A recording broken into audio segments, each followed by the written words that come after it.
We got lights. Moving sound. Walking on the beach, we're walking, feel the sand between our feet. On the latest Blaze, they weren't making fun of the actual content of the song, but they were making fun of the fact that like levels on the like dubbed in songs are so loud that you can almost like it. Oh, like it's like you can't like there's certain scenes where like the dialogue is hard to hear because they What? Mute Matthew. What's going on there, Matt? What you got going behind you? Wait, what happened to your camera? Turned him off. Well, I didn't turn him off. He turned himself off. Looked like you were in a. I don't know. Was there a cloud of smoke behind you? Forgot to do this. Don't want old restless complaining. Well, that's good. He's keeping us on our toes. He's restless. He's old and restless. It's in his name. I guess so. Can't get mad at that. Wait, do I want to No, I don't want to do that. Okay, I think we got it. Tack it up, buddy, gonna shut you down. Just tell your dad you're gonna go to that. It depends on when the hike is, though. I don't know. I don't know when he's done.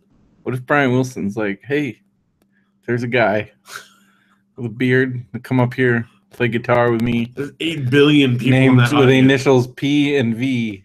And Paul and you're not Verhoeven there. is going to be out there in the audience. You're not there. It'll be Paul Verhoeven. And he'll be like, give me the air. Oh my gosh. And then he's like, that's not even what? And then he'll be like, why didn't you put me in any of your movies? And he's like, but you're Brian Wilson. It doesn't make any sense. So Brian Wilson's going to have a German accent? Well, he's going to be doing like an Arnold impression. But then he's mad because he never puts Beach Boys music in any of his movies. Now, I'm just saying that. And I have no idea if that's actually true. I don't think. I mean, I'm thinking about movies with Beach Boys music, and I think all I can think of is Flight of the Navigator. Yeah, I can't think of any like Paul Verhoeven movies. And I can think of All Summer Long at the end of American Graffiti, and that was like the first of those scenes where it's like so and so went on to do this. Right. And All Summer Long is a great song. I remember Mike put it on one of the Edge mixes, and it's a good song. It's good. Pretty sure Kokomo's in. Well, that's like that was made for Cocktail. Cocktail, right? Yeah. That was like the big. I never watched that movie. I didn't either, but I still know that's what it's from. Yeah. All right. Check. Aruba, Bahama, come on, pretty mama.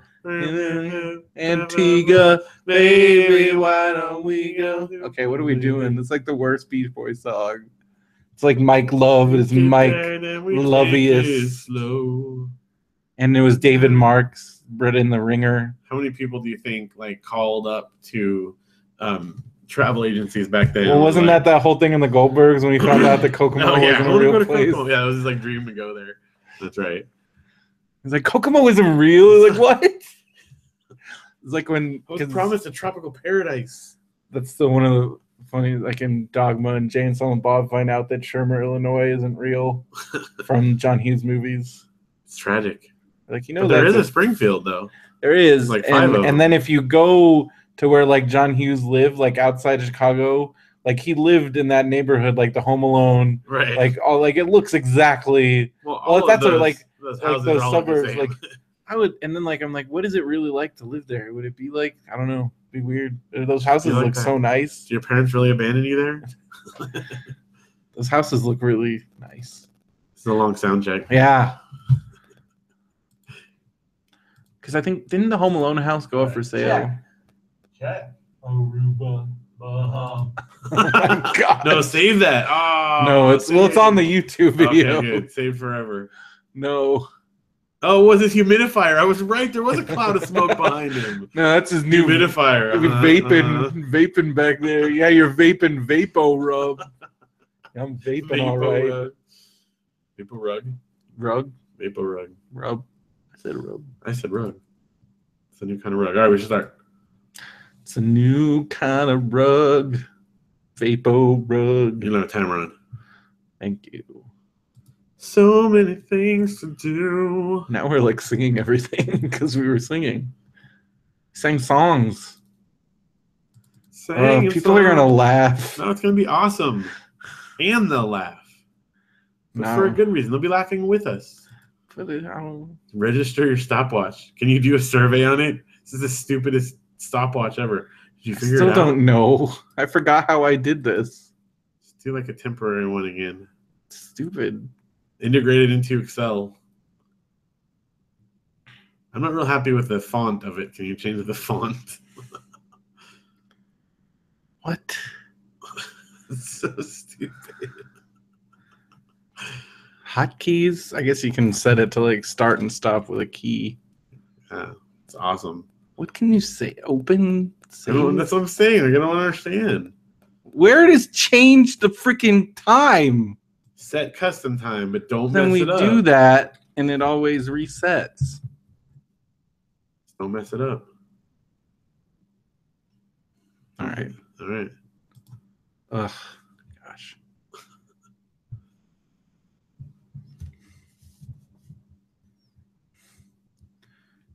Did your son figure out like what was going on with his body? He just was so tired. He was asleep by the time I left. Not tired. He stayed up late last I'm night. so hot. I'm so hot and itchy. Go to sleep. He was out of it. He literally, by the time I like went and said goodnight to Audrey and said goodnight to Janelle, he was asleep. Because he stayed up late last night. He was up early this morning. Big long. He was at my grandma and grandpa's all weekend, so we never slept. I'm not tired. Yeah, he was. You said I could have a candy apple. Did he get the candy? Yes, because Janelle's like, it's going to go back. She totally logicked you into that candy apple know. That he did not deserve. No, I know, but it's going to go bad. It's going to go bad. You should have ate it right in front of him. I can't eat that right Give now. it to me. Here, you have to watch Uncle Brendo eat it. That's how we'll punish him from now on. We'll call you up, Brendan. Come eat something in front of my kids. I don't know if I could handle that. They're like crying in front of me, and then I start crying. Do it, Uncle Brendo. Don't make me. Then I'm like, don't make me do this. Give me your ice cream. Then I'm like the villain. You need to. I'll dress up in a costume so they don't know it's me. Big twirly mustache. I'm the food thief. He's coming for your food. You don't eat your vegetables, he'll eat your ice cream. I'll be like, give me that ice cream. Ah! And they're like screaming at me. And then I'm like, then what if like then your kids would have nightmares about the food thief? Maybe they'd eat their.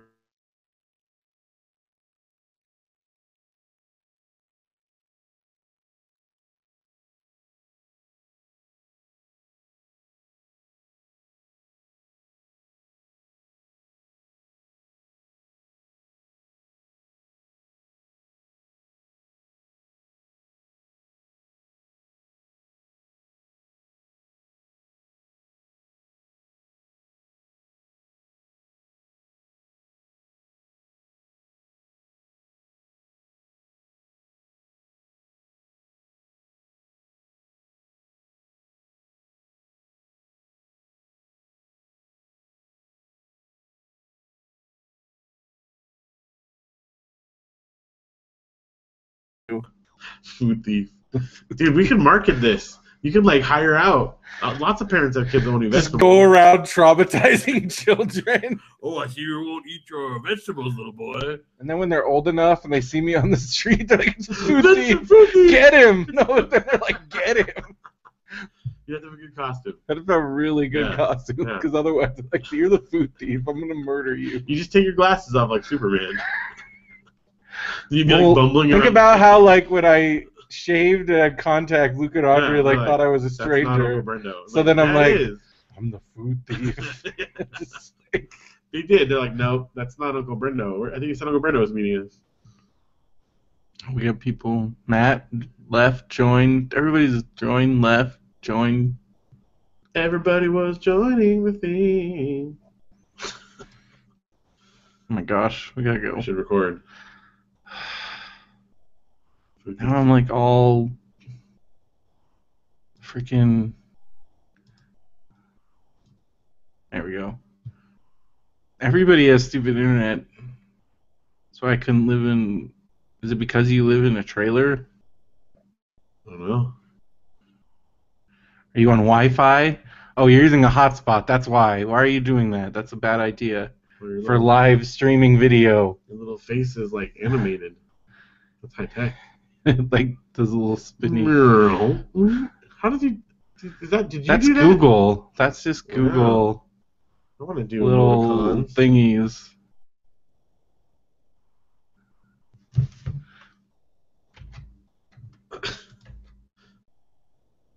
Oh my gosh, I'm gonna go home and mess around with this forever now. You click the little face and you can see them all. What does the heart do?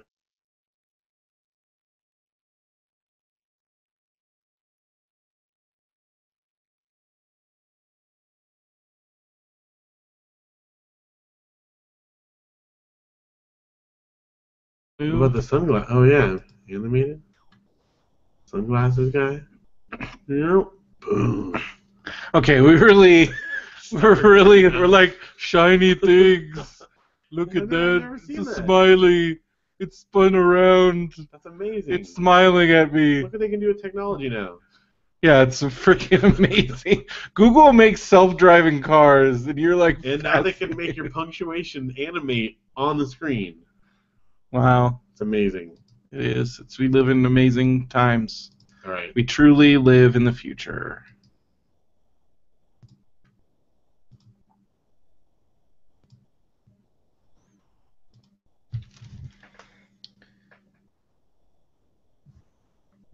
I sent the hangout that said Happy Mother's Day and it popped up a penguin hugging its child. Really? Aw. I'm going to have so much fun with this. Okay. Hello and welcome to another episode of Radio BrendoMan. I'm Brendan Creasy. And I'm Phil Vecchio. And it's been another week. Yeah, another week of work.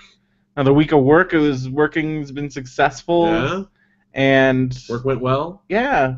Had my first just really relaxed from work weekend. It's kind of a little tired. Yeah, kick back. Tuckered out. And then I went to a show. That's right. And, it's time to record Radio BrendoMan. We're doing it. I need to change my thing. Yeah. We're no longer recording at 9 o'clock because now that I'm a working man, yeah, I record now earlier. You understand why I'm always tired. Well, now it's like at work I made this like help desk portal, and they've published it in the bulletin for the now teachers. People know how to find you. So now it's like today I had like a full day, and I had to go off-site to the district IT place to drop off some broken computers. Wow. Because they're not my problem. So you didn't have to deal with that. Well, I mean, I deal with it to a certain level, and then right. There's only so much I can do because I don't have the tools or the talent. Okay. I'm not the Ghostbusters. That's cool, though. But, it's cool. And then went to a show, which we'll talk about during Music Corner. And I don't know, what else did I do this week? There was like a freak storm. Yeah. And then it's like hot. We're supposed to get another one coming up here. It's weather. It's cool. It's keeping it so we are, not diving back into drought as fast. It's true. So, it could be worse. We don't want everything burning on fire. I mean, up in Canada, they still have wildfire in Canada. No. It's like totally out of control. Really? It's burned a lot. Oh, it's bad. I think Halifax. All right. Nova Scotia. You have no idea, do you? I don't know, but I know that wrestlers are raising money for it. Celebrities are raising money for it. Huh. Like all the Canadian wrestlers like bonded together and they have like a GoFundMe. If you spend $100, Kevin Owens and Tyler Breeze will make a custom video. Wow. If you donate $100. That's cool. It's cool that they're doing all that stuff. I mean, like they're busy guys, and then also I think a bunch of celebrities. It's like a really big wildfire. Huh. It's like really huge. I've been on social media. Canadian wildfires, because I think you're not friends with like Canadians like I am. Maybe. Well, you got like your listener in Canada. Catastrophic Fort McMurray wildfire. Could burn for months, is what the headline says there. That's what they're saying. Wow. Like it's real bad. Wow. I didn't even know about that. Yeah. I still don't know where in Canada that is, though. Somewhere. Fort McMurray. Fort McMurray. Man, we're not very good. I wonder, this is like a total sidetrack, and maybe I should ask this to our Canadian listener on Mandarin Orange Show, but... and popsicles, apparently. And popsicles.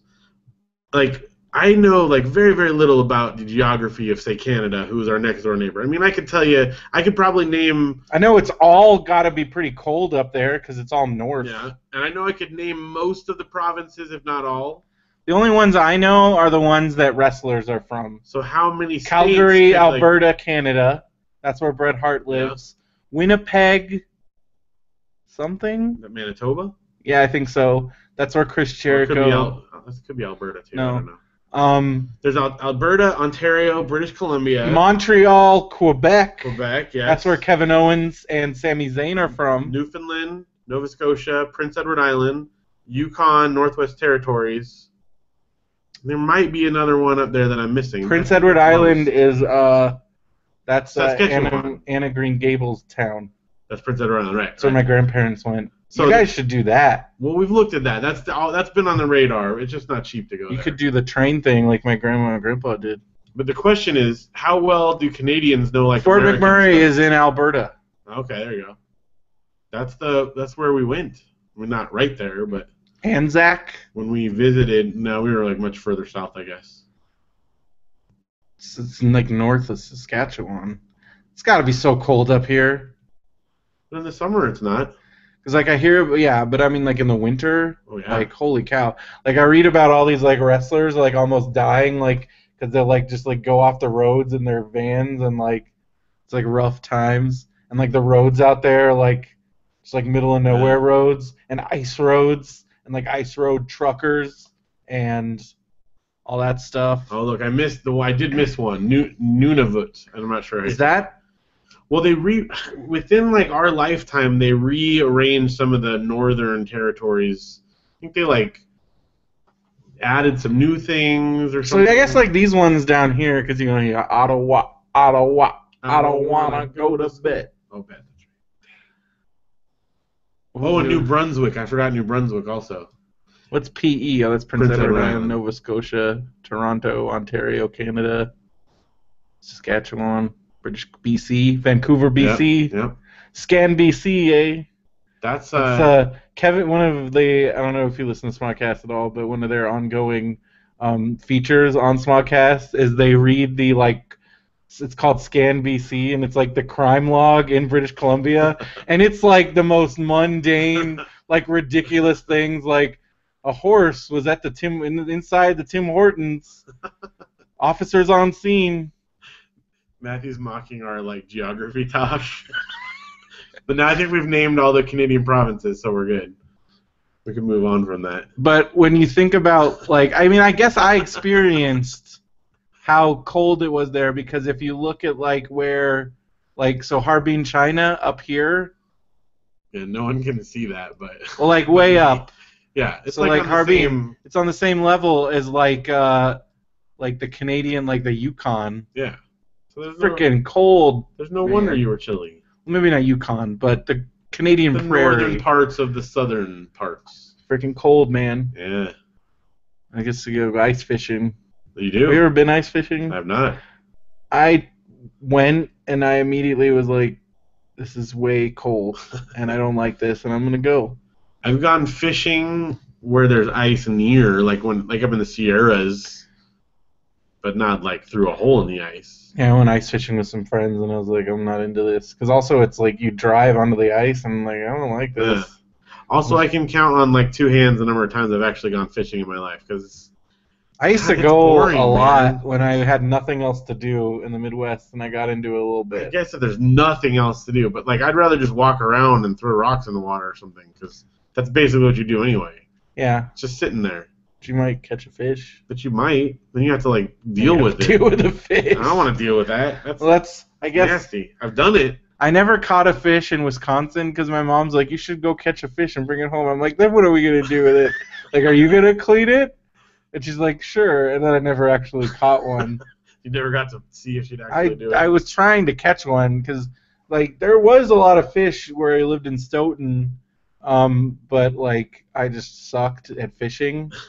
Because, like, these kids, I would be at there's this place in this river, you go down, it was like, there was this overpass, like, in town. It was like, because I lived in, like, a small town, and there was this overpass, and you go down, and then there's, like, this little island thing, and you go on there, and there was these kids, and they were just pulling fish like out of the freaking water, man, and they looked like amazing, wrong. and I'm just like, I'm like in there, just like, I don't know what I'm doing, and Toronto headline: more people driving while on drugs than last year. Alcohol-related charges slightly down, Toronto police say. Wow. Well, that's Toronto. That's a major metropolis. A big city. Right. Yeah. But well, that's because they have like legal weed there, or slightly more legal. I know there's like I don't know. Like Canada is even though it's our neighbor, like we don't know. I wonder if they know more about us than we know about them. They probably. I bet they do. I don't think they care. They're in Canada. They're pretty chill up there. I bet you they know more. I bet they're like, oh, these idiots can't even name all of our provinces. And there's only like, I don't know, what is there, 12? I've never even been to Canada. You ever been to Canada? No. Wow. Well, now I need to renew my passport if I want to go. You've been to like Seattle though. Nope. No? I've been to Portland. I've been to Portland. I've been to Vancouver. Been to Vancouver, you're like right there. Vancouver, Washington. Yeah, but that's like right there. It's not that close. You're practically there. No. Look at that. That's still a ways. Look at that. That's still like a 4-hour drive. It's a 4-hour drive to Seattle and then like another however long up into Canada. That's nothing. I think my brother's been to Vancouver, Canada. I've been to British Columbia and Alberta. Only 2 Canadian. Or maybe provinces. Victoria. Because Victoria's like right. Yeah, you take a ferry over there. It's an island. Yeah. But I've been there too. It's really cool. Well, all right. Geography lesson over. We do have, geographically speaking, some great reader mail. Yeah, let's get to it. Is this episode going to be called Geography Time? Or Geographically Speaking? Geographically Speaking. Okay, I like it. Okay, so first off, we got one from Mario. Yes. He says, surgery from what? Classic Mario. Surgery from... I'm assuming he's referring to Audrey, because that's who's had surgery. Why don't we ask Audrey? Audrey, surgery from the back of her throat. I think I said that, like, tonsils, right? Tonsils and adenoids. We totally said that. Yeah. And I went to visit her today. You can totally hear the change in her voice. Yeah, I wanted to cheer her up. Yeah. Played Runbow, played some video games with her. She showed me all her Shopkins. Yeah, she gave you the entire rundown of the collection. Which I was like, I totally would have been into these when I was 7 years old. Well, because they're like these little inanimate objects with like faces on them. Yeah, it's like a shoe. There's a show. There's like a bagel. Yeah. With like face. Yeah. Oh, there's all. And then there's like a YouTube show. Yeah. The first time we bought them, and she got like a shoe with a face, and I'm like, what? What did we just buy you? Why do you have a shoe? Yeah, but now you know how our parents felt with like Muscle Man and Monster in my pockets. Yeah. And I mean, well, then we talked about like how when we were really young, it was just those straight up charm necklaces with like a mini little soda can, or just like a little like they were normal like a objects, dollar bill or something like that. Just like dumb things like that, and we were like way into those. Yeah. And then just anything out of the grocery store quarter, like the machines. And Sticky Hands, Garbage Pail Kids, anything. Wacky Packs. All kinds of dumb stuff. Yeah, so it's not, continues. But funny. Now it's like, they're like super collectable because they're like a rarity scale and they got like exclusive ones. So they're basically, I bet you, like they're like training them to become like collectors. Yeah. And get into this stuff. Well, the most recent one she got was, we got her a card game, and it had exclusive ones that you can only get by buying the card game. And that's mostly what she's been doing while she's sick. Or not sick, but recovering. What is the card game? It's basically Go Fish. Do you have any It's Go shoes? Shopping.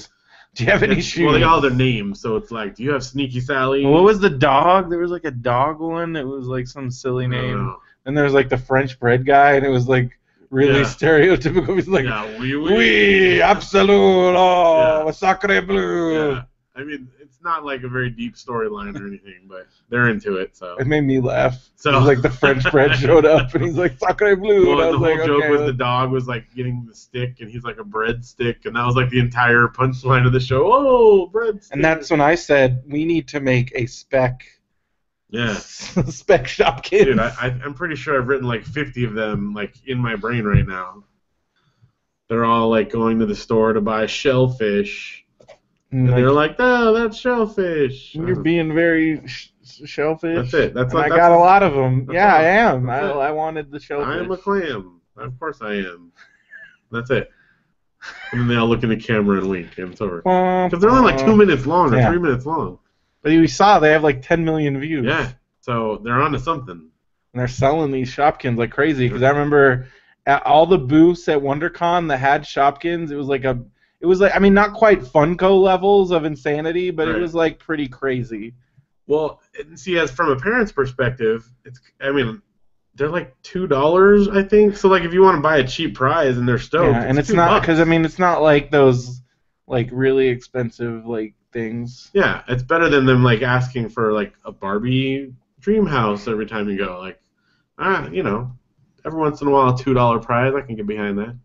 Shopkins. So that's what surgery from. Matt Vecchio, your bro, who's also in the chat, writes in, "Hey guys, hey Matt, hey, what's up? I'm finally caught up to date on Radio BrendoMan. I'm loving the new format." Well, thank you. Oh yeah, thanks. I still am not sure like if this is flying with the hour. Seems like it. We haven't heard any bad things. Cool. Yeah. So why not? It's good. Yeah. And we're gonna get to we're probably gonna get to 300 pretty quickly. Yeah, that's right. To boost up our thing. Your story about movies that scared you as a kid made me think of a story from my childhood, which made me think of a question for you. In 3rd grade, I had a friend with a very different life than mine. I remember his parents were absent, didn't care about him or his brother. He was a nice kid, but really I didn't know how we ended up being friends. When I would go over to his house, we were never supervised, would ride bikes around the neighborhood, which is not allowed in my house growing up. Really? Testify. Well, we were allowed to go to the end of the block, but we had like a house that was the boundary so that my mom could see us from one end to the other side. Oh my gosh. I wasn't allowed to ride around the block by myself until I got my driver's license. Oh my gosh. Yeah. And we grew up in Big Bear. Wow. And I remember his parents smoking, which again my family did not do. One particular night, I remember being at his house and his parents made beef stew, and guess they made the stew with a can of beer. Do you know how cooking with beer works? I don't think you knew in like 3rd grade or what. I knew I would get drunk or something. No. And it tasted so weird, but this wasn't my house and I was a guest, so I went along with it. You ever had like beer chicken? Like it's really good. Like beer. I don't like chicken. that, but I'm not like worried about it making me drunk. I was already uncomfortable, and then my friend put on the movie Aliens. We watched about 15 minutes of the movie, and I was scared out of my mind. Everybody has this experience, I feel like, where you're like, ooh, the dangerous friend. Then you're like, oh, I went too far. Too far. Okay, because I got a couple of these. We watched about 15 minutes of the movie, and I was scared out of my mind. I promptly called my parents and had them pick me up. I used our secret family password on the phone, which meant, "Mom, rescue me, I want to go home." But what was the password? You can't say. That's the deepest secret of Vecchio family. But I thought I'm part of the family. I don't know. On the show, there's thousands and thousands of people listening. So then people are gonna call you. Yes. People are gonna steal yours. That is like one of the deepest seated secrets in my entire family. Ooh. Yeah. What are the other ones? I can't. If I told you, I'd have Secrets. to. Do you have a burn secret this whole sauce? thing. Secret. I don't know. Handshake? No handshake. Secret. I don't know. I think that's it. Just that. Just the code. My question is, do you remember being a kid? That. Oh, I still have never seen the Aliens movies. Well, you probably should watch. They're pretty good. At least the first two. First two. Maybe the third. Maybe. My question is, do you remember being a kid and being uncomfortable at a friend's house because their family did something completely different than yours? All right, over and out. Let the cookies cool. Yeah. I do too. I have one, but you should go first. I have like a bunch because I was friends with some weird kids. My two best friends, one of them was like his parents were like, well, his mom was like super Catholic, so they weren't allowed to watch any TV. So like, it was like we played outside and played video games. That counted? Yeah, we could play video games. But not watch TV. But like only certain video games. Like they couldn't be violent. I remember playing a lot of Sesame Street 1, 2, 3, and then like Super Mario Kart. And yeah, like, a couple of like no like gun games or anything like that. And then like, but no TV. Like I remember we were allowed to watch Super Mario Brothers Super Show. Well, that's good. But we weren't allowed to watch like pretty much anything else, so then we go outside. Probably not the Zelda on Fridays. No, we definitely Zelda on Fridays. Oh, you were? Oh, yeah. Oh, okay. That's got like magic. Well, they could do that. I don't know. She wasn't like, I mean, like, these are Catholics. They're pretty chill. Right. They're not like crazy. But then the other thing that drove me crazy about them was like the powdered, they did the powdered milk. Oh, gosh. And like I remember like it was just so disgusting because it was like the least amount of milk possible. So Matthews, it was like watered milk. Matthews is like absent parents who let their kids wander. Well, this was my. I had the other extreme. Here's this powdered I had milk. like the super like, and like I remember like they would drink powdered milk and I couldn't handle it. But then I had like my other best friend who had the like totally like we could do whatever we wanted, stay up as late as we wanted, do anything, and that was so it was like both worlds. Yeah. But I remember we were talking about like traumatic sleepover experiences. My first sleepover, it was in like first grade, I want to say, and it was this kid Nick, and he was like the like tough boy kid, but we were friends, and I remember this distinctly, and it took me forever to figure out the movie that we watched. Okay. But it was like we were up late at night in the living room, no parents around, turn on HBO, and like, bad idea. yeah, because we were like 6 years old, and I remember there was a movie, and like there was like a naked lady in it, and that was like, whoa, bleh, like I can't deal with this, and just like, and I remember specifically like there was a guy with a bag over his head, and forever I couldn't figure out what it was, and then like later on, do you know who the unknown comedian is? Yeah. He's the comedian with a bag over his head. Yeah. He made a movie in the 80s, and this was that movie. Really? Yeah, and there's like a naked lady in it. Really like dragging. But it was on HBO. It's super late. Huh. So I remember being like, there's a naked lady and a guy with a bag over his head. Like, what is this? I can't do this. And I remember wanting to call my mom, but I'm like, no. Like, I'm going to power through this. And then, like, I remember we watched a scary movie. I don't even remember what it was because I think I blacked out. Like, I think I erased it from my brain. There's a few scary movies that were so, like, nightmare fuel that I have seriously, like, forgot about them. Like, wiped from my brain at that time. And I also remember we were going to sleep in his tent, but I was too scared. Like, outside in his backyard. Too scared. I remember we had his record player and Born in the USA, like had just come out. Well, no, because that came out in like '84, so it was a few years old. Yeah. But for us, it was like the hot track. Right. And so we had that, but I freaked out. And I'm like, no, we gotta go inside. And I remember he called me a baby. Oh. He's like, you want to call your mom baby? And he kind of taunted me. So then I really was like, yes, I do. No. I made it. My mom was shocked because she told me later, she's like, your dad and I like stayed up so late because we were convinced we were going to get that call. And my dad was going to be like, I'm going to be so mad if I go to bed and then I get the call. So like they stayed up super late and then their call never came. But just hearing that they didn't have a lot of faith in me.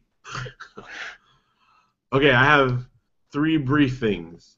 One, the movie experience for me at someone else's house was I remember I went over to this guy. I guess we're not saying names. I went over to this guy's house and he was like wanted to show like his name is Corey. I won't go with last name, but he was like, oh, you got to see my parents like got this movie and it's so dirty. I'm like, no, I don't want to see it. And like, look, and he put it on. And it was Top Gun, and he showed me the makeout scene from Top Gun. Which is, like, disgusting. Which is super gross. Because, like, the spit. But it's just them, like, making out. Yeah. You know, that's all you see. But I was like, no, stop. I'm uncomfortable with this. And we slept out in the tent, but I was okay with that part.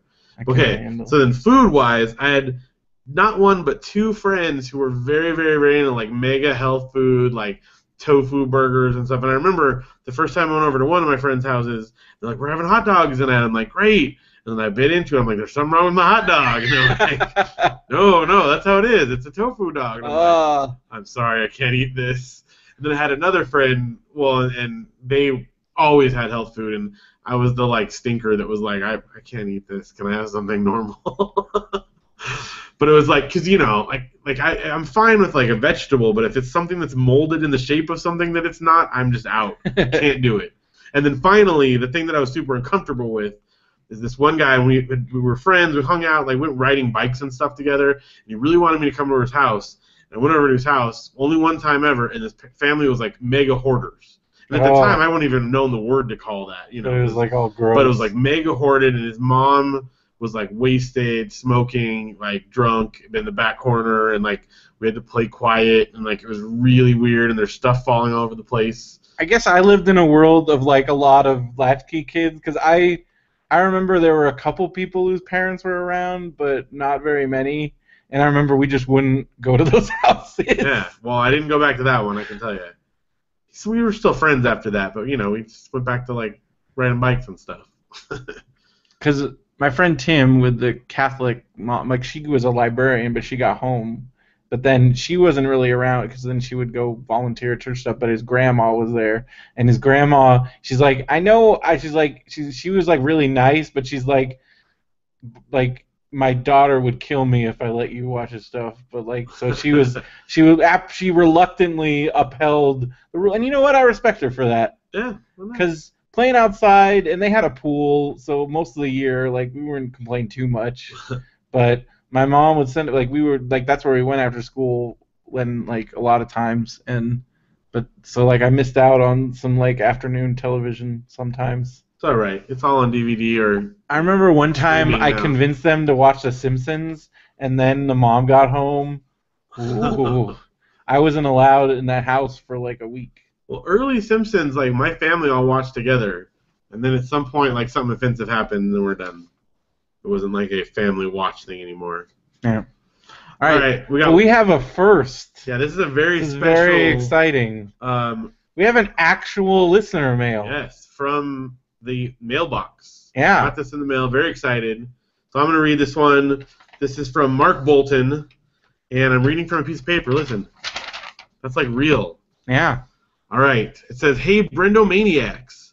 I thought it would be cool to send you guys some snail mail style. Wood pulp and all. Honest to goodness listener mail." And it is awesome. That is the coolest. "I'm including in the envelope some McDonald's Monopoly pieces for Phil, which I got. Did not win the $1 million, unfortunately, but thank you for your contribution." Maybe you could trade it with somebody or sell them. Yeah, I don't think on that's... Yeah. Big Bear. Oh, give me 5%. Big Bear. And then he says, "If I can find them at home." This is being written on my break at work right now. Okay. So, but he did find them because they were in the Good job. "A super secret project between Phil and myself," which that is over here on the side. We're not even going to talk about that. "And a new Marmaduke comic strip. Maybe you can read it during this episode's Marmaduke section." It'll be next episode. It'll be next episode on Thursday, and yes, we will be reading that. Should we start doing a Marmaduke on every episode? No, I like it. I like Thursdays or Marmaduke Thursdays. Tuesdays, Marmaduke People know, Thursday. like they're getting through their week. They got one more day of work. At least I got Marmaduke on Thursday. If anybody is doing that, God bless you. I bet they are. Their life is so bad that they're like, they need that I got that Marmaduke Thursdays. Marmaduke Thursday. That would be amazing if somebody's actually thinking that. All right, so we just made fun of them, so now they're like, no, it's not. It's exciting. I'm glad we could provide that for you. Okay. Yeah. So.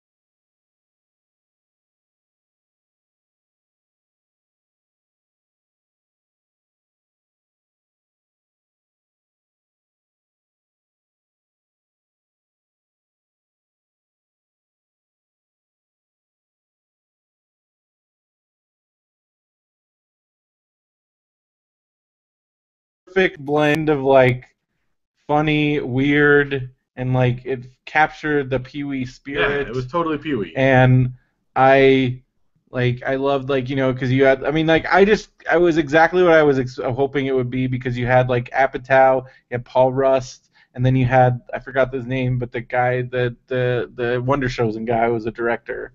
Dino? Nope. I don't know that. It was not Dino. But yeah.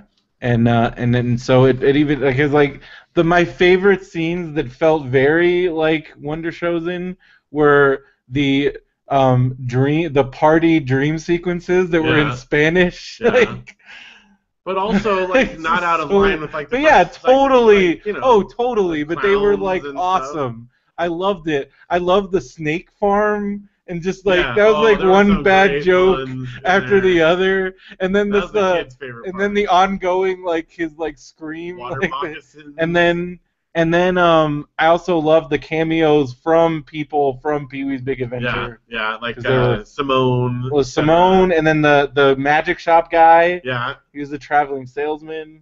There were a couple other ones, I think. it was great though. Absolutely And then the new cameos, and like again, Joe Manganiello as Joe Manganiello. And then like just boy falls down well. Yeah, boy. Because he's a boy. What I love about it too, and I think I mentioned this, but that it feels like what his original thing was is to make all these different movies starring Pee-wee, but they weren't in the same universe. Yeah. Big Top Pee-wee is not the same universe as that, and it was still weird. But for me, that's as long as it exists separately, it's cool. So Big Top Pee-wee is really weird. But so this one is another one. So I hope it does well enough and he makes more. I hope they make more. Oh my gosh, I want to see more of it. So it was great. Mark says, I really loved it, even more than Pee-wee's Big Adventure. I don't know if I go that far. I don't think I could go that far. Because that's just like one of my all-time favorite movies. I mean, that's just epic, classic. Yeah. But it was great. It was a wonderful companion.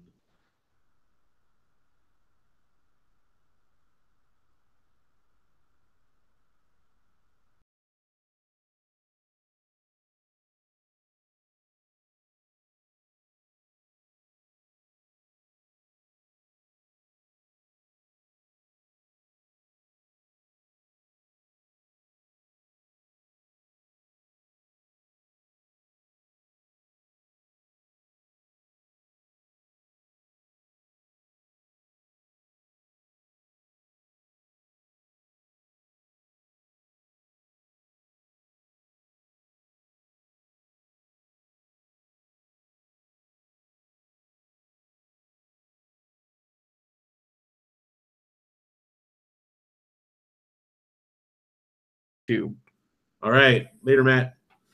And I will be sending back our secret project to you sooner than I did last time. So that's good. You might finish it in one of these days. We'll get it century. done. Also, we'll be reading the Marmaduke special comic in our next episode. So, you don't have to wait until our next episode to do. What's that? Listen to the podcast on Stitcher. Yeah, you might be doing that right now. Maybe, and if you're not, you should check it out because you can listen on all your devices, on the web, on anything. Yeah. And it saves your place and keeps your playlists, and you can discover new podcasts, and you can also listen to all the Benview Network podcasts. And you're going to want to check that out on go to radiobrendo.com, click the Stitcher link. If you haven't signed up yet for your free account, use the code BrendoMan. You'll be glad you did. Be sure to thumbs up. Yeah. While you're at it, rate and review, subscribe on iTunes. That's also a good way to support the show and listen. And we're also on the Google Play Store. Which is cool. Yeah. It's pretty cool. Benview podcasts are really cool. They are. There's another new show that I forgot to put in here. In addition to the Van Damme one. Yeah. Hold on. Now I feel bad. I did this. I need to update. Should, like, put it in the list. I so do. That you don't have to, I do. look it up every time. I do need to do that. But while we're at it, you can check out Nerd's Eye View. They're talking about. Wait, that's not the website. You really should have Benview.com, except it's like a farm community. Yeah. Okay. That's all right. But Benview on Spielberg. You also got the Nerd's Eye View. They were talking about Captain America: Civil War this week, which is fantastic, and we'll get into that. Extra damage. Okay, so the new ones are. Now I don't know where they are. There was Trent Talk. That's not on here. Except they were talking about it in the Benview folder. Okay. And then you've got the. Is that one not on here either? Where's the Van Damme one? I don't think it's on there yet. Huh. Well, just go to BenviewNetwork.com and you can find all the good ones. Well, there was a new one about Jean-Claude Van Damme, and then there was Trent Talk. There, Trent Talk. They're talking. Oh, Van Damme It and Trent Talk are the two newest ones. There you go. But I can't find Trent Talk. Well, that's okay. You need to update the menus on the website, Andrew, if you're listening to this. Because also be sure to check out Artistry, especially if you're a creative being and wanting to learn more about various creative industries. Yep. Not just Kayla person, gets being. a lot of great guests, and she's really doing a good job there. And you can also check out Popsicles whenever we decide to record a new one. I don't know. Derek seems to be very busy. Oh, you got some new exciting things coming up on the MBWS. Yeah, eventually. You don't have to say it now. I'm just saying we're working. There's things on the horizon in the MBWS, formerly known as Man Brendo's Wrestling Show, still known as Man Brendo's Wrestling sometimes. Show. World. So stay tuned for that. Yeah. And also, speaking of Mark Bolden, you can check him out on Comic Nerds Unite, and you can sometimes listen to him, but always listen to Tim and Jennifer on Star Wars Nerds Unite. That's right. Because how awesome. Did you get to see the Rogue One trailer in front of Civil War? Yeah. Oh, man. The theater went pretty nuts at that, too. Yeah. Except one idiot behind me was like, brr. Whatever. That guy doesn't. He's going to go see it anyway. Yeah. He can boo it all he wants to. He didn't even boo. He's just like, brr. He's crazy. The guy, okay. The guy next, like I can't win going to the movies. So, going to see Civil War, I ended up having to sit in the front row because I was all those left. Right. I'm like, I have to go at 7. I can't go later because I gotta go to work tomorrow, and I have to see it today. Okay. So I'm like, that'll be fine. I can lean back, and it was fine, except the women and her kids next to me. It's like I don't know what they were thinking because like you pick your seats, right? But they were complaining that they were in the front row, and I'm like, you act like you didn't pick your seats. You knew where you were gonna be. You knew where you're gonna be. So did you not think that the front row was the front row? Like I don't know. Like I feel like the diagram's pretty accurate. They show a big screen on one side. So I don't know why you're complaining. And they're like, maybe we can go to another seat. And like they kept being like, Mom, it's sold out. It's sold out. We can't go to another seat. It's like, no, there's a seat right there. We're gonna take it. Like somebody bought that seat, and then like I'm like, oh gosh, this is ridiculous. The guy and his family next to me.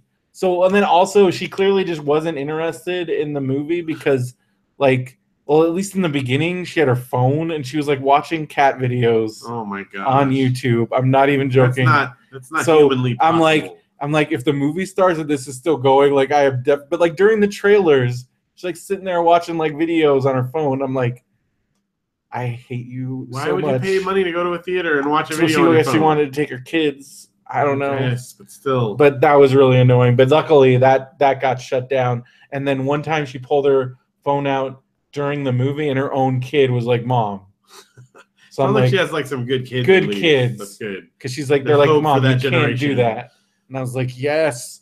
But then the people next to me, serious talkers, but like about what's so like the kid would lean on like, Dad, look, that was that guy. He's like, yeah, no, like, oh, is this? I'm like, why do you think this is okay? You're not at your house. Why? They're like full on like, Dad, check out, Dad. And also he was sick. And I'm like, if I get sick, because of this dude, so far I'm good. But he's like sniffling, and I was like, oh crap, I hope that better be allergies, bud. He's like right there. And I've already said this, and if I have a theater, I hope the theaters start freaking Apple Watches. That thing was lighting up, and even he was like, oh, I'm sorry, man, I don't know how to turn this light off. I'm like, then take it off! Because it was like lighting up every time. He also had it set so like every time he moved his hand, it like lit up a little bit. Sensitive. And I'm like, because he's always like, and it's like right in my face. And then like he was like eating the whole time, really, like it just because you know how you're leaning back and they're right there. Yeah. It's really weird. Like I'm leaning back, this dude's like back next to me, and he's like chomping on chips, and his freaking watch is in my face. But the movie was so good that I'm just like, focus. Yeah. Because I was like, if this was a lesser movie, I would not be having any of this right now. Because like, but it was so good. But like, yeah, but like, Dad, Spider-Man's coming. Because it's the queen. Like, he's like, yeah, son. I'm like, shut up. Like, and people behind were shushing, but they kept going. So a true talker doesn't worry about shushing. They just do their thing. Yeah, dude. They're just like, oh, shush on, man. Yeah. Keep shushing. It just adds to the noise. Yeah, I was a little bit perturbed, and I'm like, I hate it makes me not want to go to the movies. You know what you should do is like start a website about theater etiquette protocol, and you could host it on DreamHost. Yes. Ah. And I'm sure those people wouldn't. I'm sure they're gonna go there and change their mind. That's right. I mean, that's all it'll be like. I don't know what to do in the theater.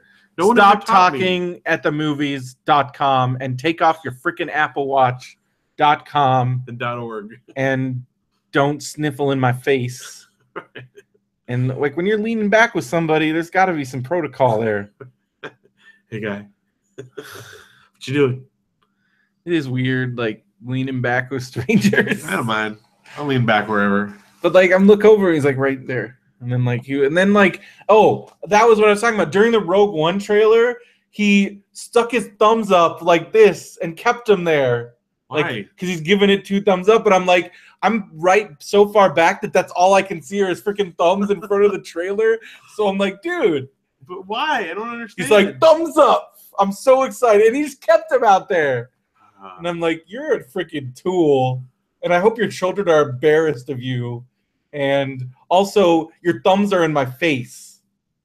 See, the worst we had was like there was a lot of people unwrapping candy, but usually that's done within like the first 20 minutes, you know, because everyone's got to get their. Well, then you get the smugglers that are like cracking sodas and who knows what open and like knocking bottles over, and I'm like, what's going on over there? And then you get like the big chip bags or like the big stuff, and it's like, all right, come on. Well, still though. I can't not go.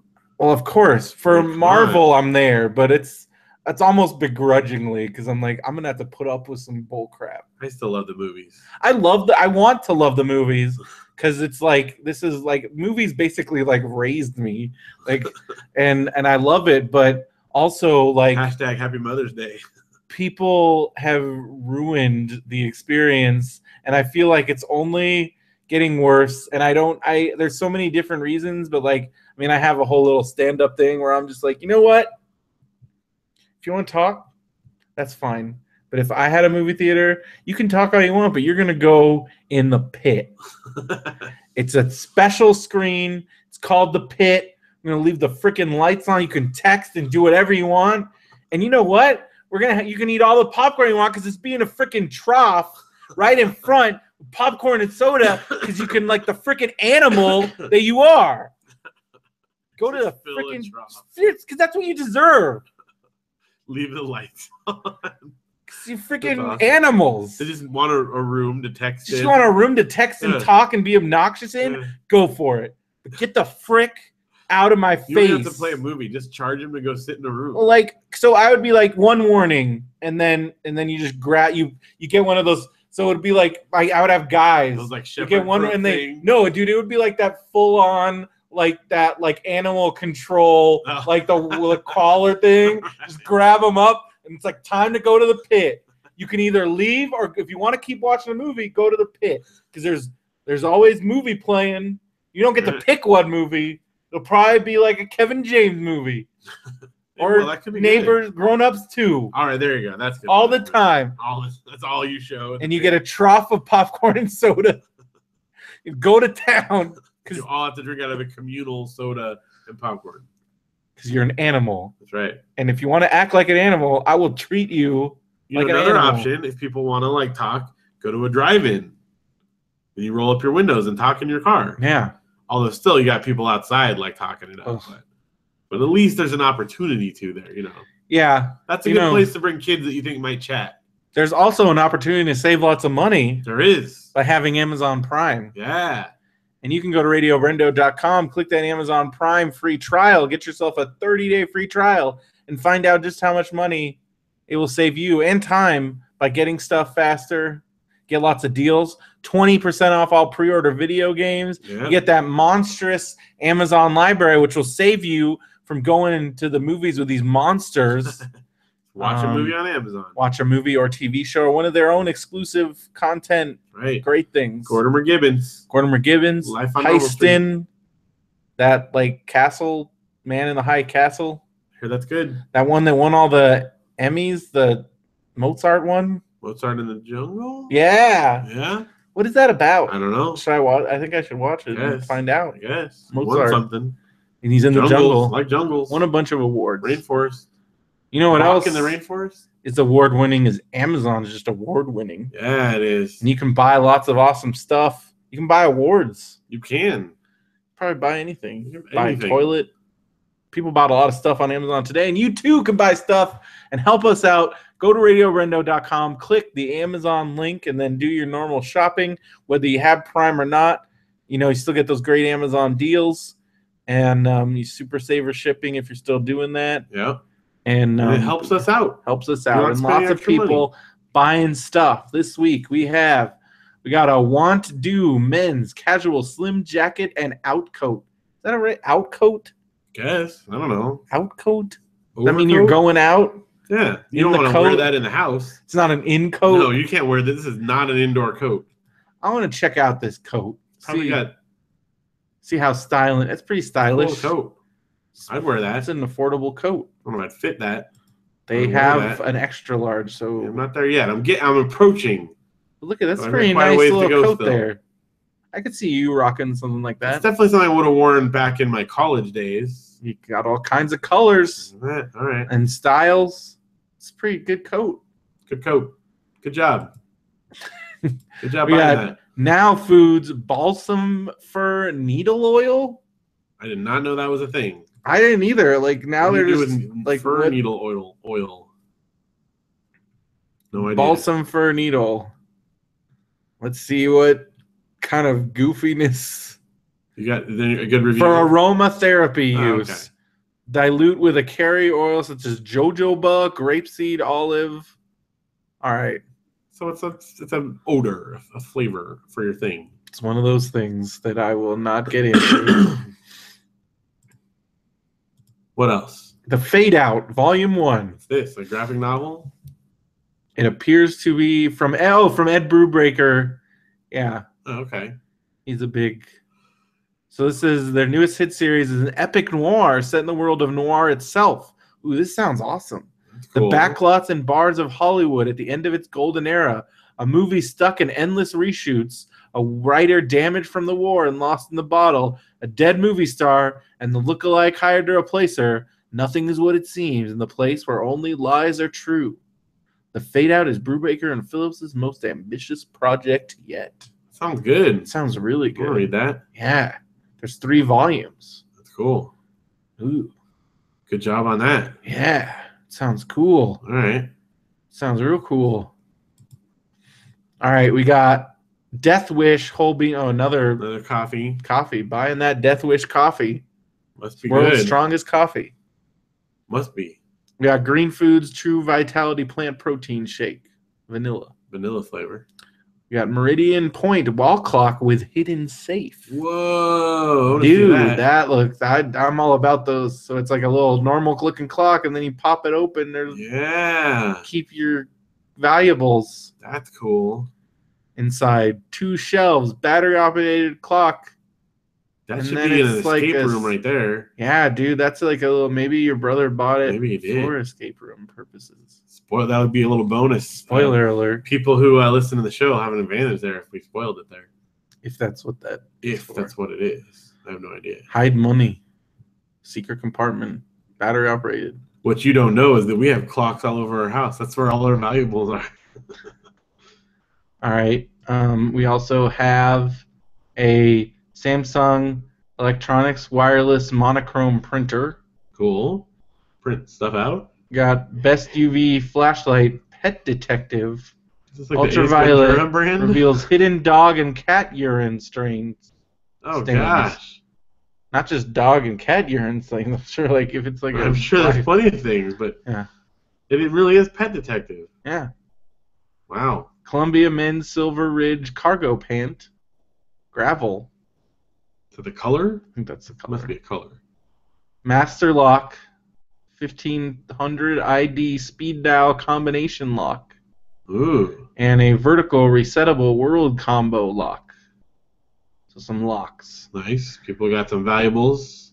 And then we got Disappearing Inks set. Invisible pens and UV light. 3-pack of colorful fluorescent invisible ink marker pens in ultraviolet. Mystery. And then we got a Hanayama cast metal brain teaser puzzle. What kind of puzzle? Let's see. It's like this crazy news puzzle, 8-sided puzzle. Can you separate the pieces and then reassemble the puzzle? Hanayama is known worldwide for challenging puzzles. That's So cool. is this more escape room stuff? Well, it's definitely escape room-esque. I don't know. This could be spoilers all over the place. Look at all these. Oh, there's all kinds of cool ones in it. Look at that. Ooh. Those are rad. Cast metal, brain teaser, puzzles. Ooh, look at this Army Cipher disc. Mexican Army Cipher discs. Oh, Matt says a lot of these things are mine. That was the cheapest black light. The pine oil was mine too. Oh, I know. Oh, that's awesome. Hanamaya puzzles are awesome. Okay. Ooh, look at this puzzle box. Look at this thing. There's some cool stuff on here. Look at this one. It's like a bookshelf thing. Like, whoa, look at all this stuff. Obviously, Matt is aware of these, but if you're not, you should like look at these other stuff. Pretty cool. All right. Is that everything? That's everything. Cool. Thank you guys for buying all that stuff. We got some big announcements. Yes, we do. In addition to our Facebook group, That's big. our subreddit. Yep. Check all that out, RadioBrendo.com. We also have a Kickstarter update. Yeah. I guess this is all part of the announcement is part of the Kickstarter update. Yeah, all so of it first is. off, T-shirts. T-shirts have arrived at my house. But you're going to ship them out once the CDs are ready. I think that's the plan, because I think it's a good if plan. we do too many like things Save all together, money. it's gonna We're already a little.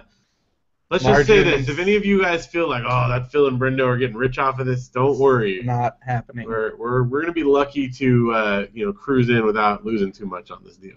But we got a lot of cool stuff, and we're gonna have. So you're gonna get your T-shirt and BrendoMan All-Star CD. However, you can get that sooner if you come to our very special announcement Get your coming shirt, later. not the CD. Your shirt. CDs The aren't shirt will ready. come sooner. Yes.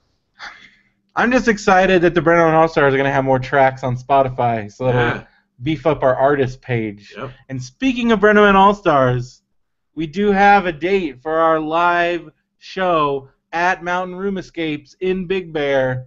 It will be May 22nd. That's right. We're doing live Radio BrendoMan show. So you can get the address at mountainroomescapes.com. Yes. Map. It's in Big Bear, California. Big if you're Bear. in Southern California. So if you're in Southern California, come on out. May 22nd. 5 p.m.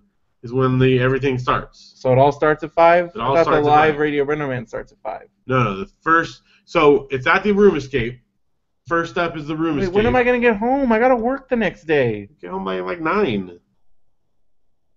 Are you sure? Yeah, because look, the Room Escape is an hour. Uh-huh.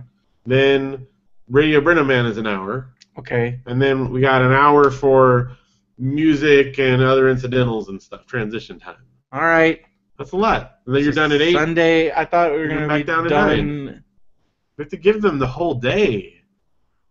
You have to give your mom the whole Well, day. that's what I mean. So basically, we're going up to Big Bear on the 22nd as part of Phil's mom's Kickstarter awards. Right.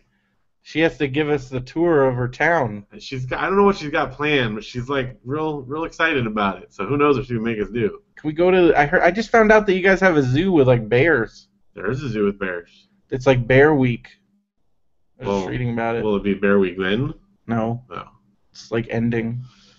Well, anyway, But, 5 so p.m. Come on out, and there Mountain Room Escapes. Matthew's doing a special deal. You go there. You don't have to book this online. You will get for $10.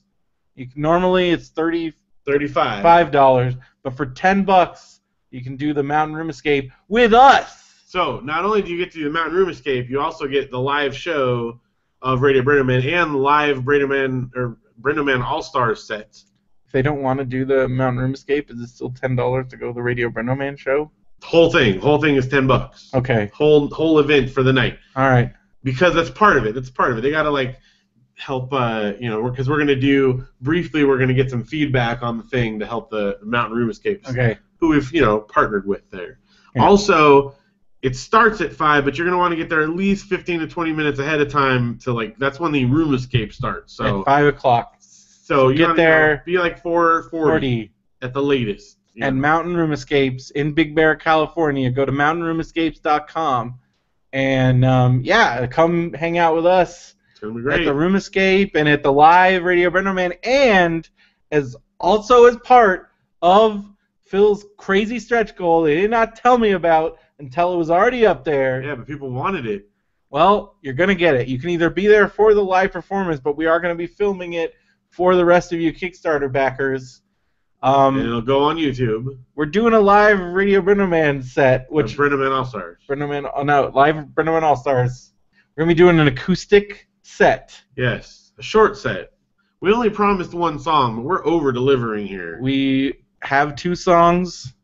We might mess around with some kind of instrumental something. We might also do an electronic. We'll see. But at the very least, we got 2 unplugged songs. And they're new arrangements on classic songs that you may have heard already. Yeah, it's going to be good. New arrangements. We were just practicing before. We actually this practiced. Show. I'm very nervous. Yeah, but once you started doing it, you were stalling for a while there. I didn't know if I was going to be able to get you to do it.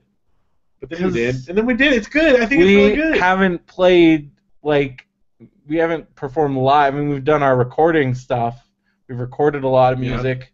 But we haven't played live in front of anybody in 15 years. This is accurate, yes. 2001. 2001, because that was the Popbox Music release show, the Vaudeville Theater release show which actually came out in 2000, but we didn't get around to the release Lucinda House until 2001. Yeah.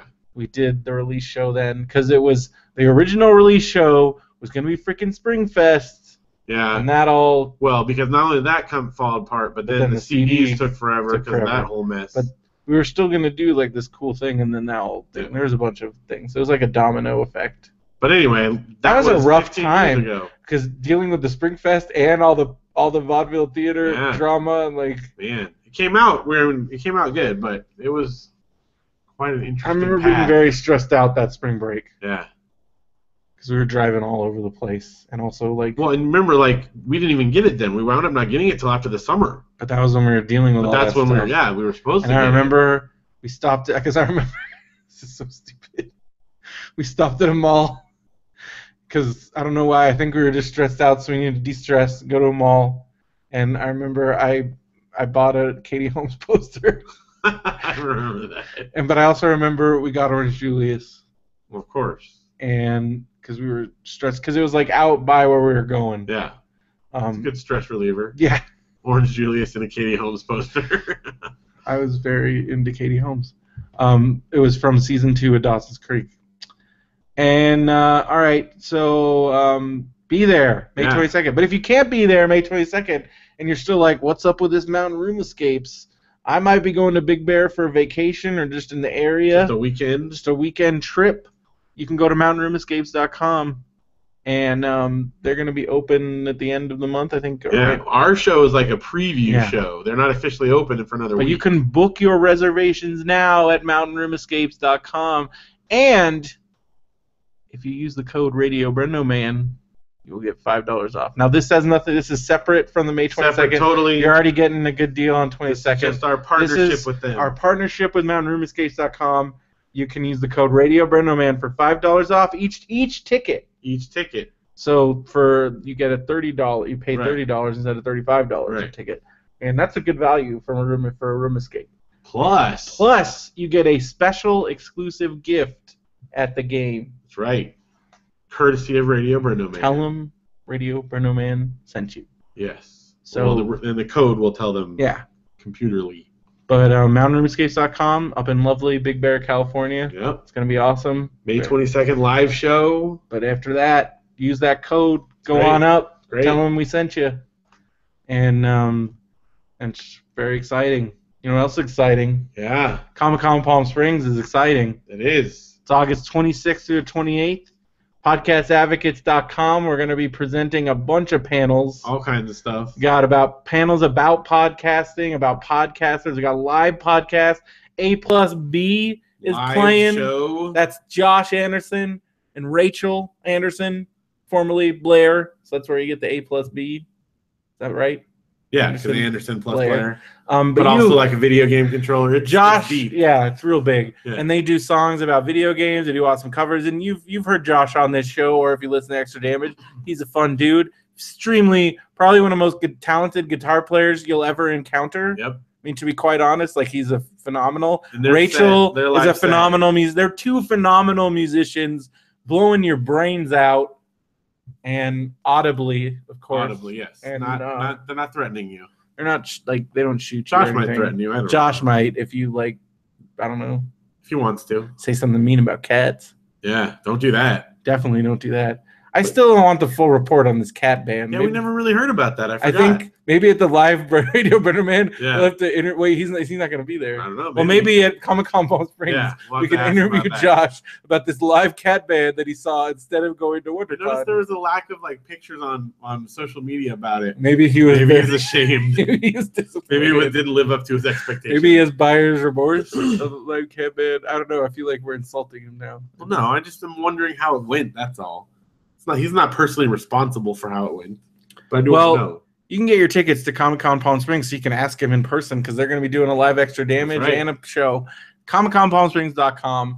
The base tickets are only $57 for the weekend. Make sure you scroll down. Go all the way down. Unless you want to get the VIP experience, meet Stan Lee. Because Stan Lee is going to be there. Lots of other people are going to be there. And get your hotel rooms.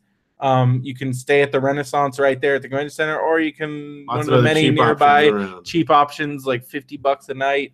Get a couple people, make it real. Do whatever you want to do. It's gonna be great. It's gonna be a Benview party, Radio Brendo party. We're all gonna be there. The Ben and the View. Yes. Benson, everybody. Lindy, all the stars. All the stars.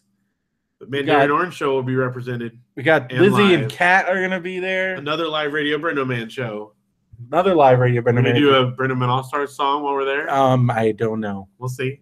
Maybe late at night we'll do some karaoke. Do like an after hours maybe party. In like maybe down if they have karaoke down at the. Yeah, we'll do a little. We'll see. We'll do something. I think we'll do some various events. There's definitely going to be we're already planning a tag meetup. Yeah. And some DS playing night. And then there might be a Matt and Brendo's wrestling show gathering. Oh, yeah. A gathering for the wrestling show. There you go. Mini WrestleCon. Yeah, just a little like wrestling gathering. Watch some wrestling. Hang out, talk wrestling. Whoever wants to talk about it. My new compatriot in the Matt and Brendo's wrestling show is probably going to be there. So we might even record like maybe after hours. Mr. Brendo's wrestling show with Matt. Maybe it'll be a Matt and Brendo's wrestling show with Veronica. Are you allowed to say it was her? I'm allowed to say Veronica. People don't know her. They'll meet her. Like avoided it before. Well, I know. Didn't I talk about it last time on the Rat? You did on the show. Well, maybe I don't know. Maybe you did. I can't remember. My friend Veronica and I are planning on. She's gonna be like a substitute co-host on MBWS, and we're actually going to start doing it. So I guess that's good. There you go, people. Dude, bombs are dropping. Bombs are dropping. She has never watched wrestling. She hasn't really watched wrestling in like a long time, but she's fascinated, which is a great premise. I think it'll be fun. Yes. And you can enjoy it, but we're just waiting. I got to work out some things and plan some things, and you'll definitely have it together by August. So well, definitely by then, but we're probably going to start soon. That's cool. Very soon. And you know what else starts soon is the end of this episode. Yes, it does. It is time. It's time. And stay tuned Thursday for the very special Marmaduke and the regular Marmaduke. We'll do both. And lots of other stories. I went to a Violent Femme show. Phil had Audrey. I think there's some more post-op. Yeah, we had surgery. We had a surgery. Yeah. Surgery stories. All kinds of good stuff. maybe some more school stories. Also, I'll tease you something. I'll give you a big teaser. All right. I did something really crazy on Sunday. Really? Like, really crazy. All right. So you can think about that. Tune in Thursday. Same Brendo to time. find out Same Brendo what website. I did that was really crazy. What if it was just like And tried a new shirt? I think I made I think it's might Made be a huge I mistake. think I made a huge mistake. Oh man, I don't want to know. Well, you'll know faster than the rest of the audience will know. All right. Because we're gonna record it right now. Well, this is true. I don't have to wait till Thursday. We just opened the door. Speaking of that. Well, be sure to go to radiobrendo.com. Check out all that stuff. MountainRoomEscapes.com. ComicConPalmSprings.com. Check out Phil's show, Phil and Janelle's show, Mandarin Orange Show. On the live show, too. You can show up, but you should drop us an email or whatever. Let us know if you're planning on coming, just so we kind of get a head count. Yeah. You can email Mountain Room Escapes as well, or send it to us. Send it to us so we know. Send it to us, yeah, because we want to know, who's and coming. We can give you shouts. Yes, that's true. So we'll know. We'll see you there. Yeah. But what if somebody comes and we don't know what they? We know what most of the people. Plus we'll have stickers and other. We'll have lots of giveaways. Out, So it's gonna be awesome. Put it on your calendar now, May 22nd. And if you're a Kickstarter backer, we'll give you your shirt then. Boom. Early. Yeah. RadioBrendo.com. Click that contact link or email us radiobrendoman@gmail.com or brendoman@gmail.com or Twitter @BrendoMan. We're on Facebook. All that stuff.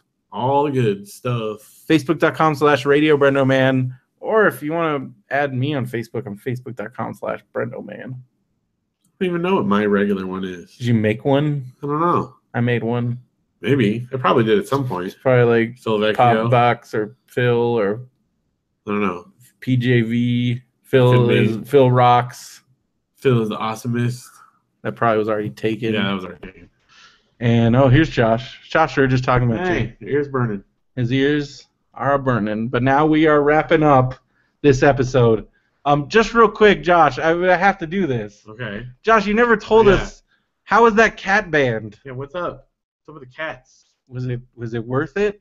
All you ever was hoped it all you ever wanted it? Cat-tastic. Cat-tastic. That's what Josh says. And you can find out more from Josh if you go to Comic-Con Palm Springs, August 26th through 28th. And let's try to get all the questions for all of Josh's panels and things to be about cats. Right? Yeah, just ask all your cat-related questions. He has video. Oh, he does. He has video, so he can show it to us. And he said that sounds wonderful. I'm not threatening. I was offering him a favor there. So that'll be this week's episode. No, this Tuesday's episode. Tune in next time for Thursday's episode. And like I said, I did something crazy. Find out what it is. That time. That place. And BenviewNetwork.com is also where you want to go. It's true. But in the meantime, for Radio BrendoMan, I'm Brendan Creasy. And I'm Phil Vecchio. Have a good one, everybody. I don't know. I'm thinking of getting rid of this because I always hit it and it makes a noise. I don't know. But it works. Like a better arrangement. But I don't know. Well, we'll mess with it later. Stop hitting it. That's a good arrangement. I'll arrange for you to stop hitting it. I almost hit the X button right here. Please no. Thank goodness for hey, we've undo. got the...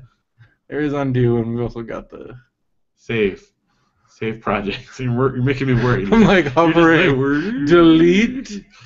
Permanently delete all files. I didn't take my nap today. Normally I take a nap before we record, but I had to go see Audrey. I know.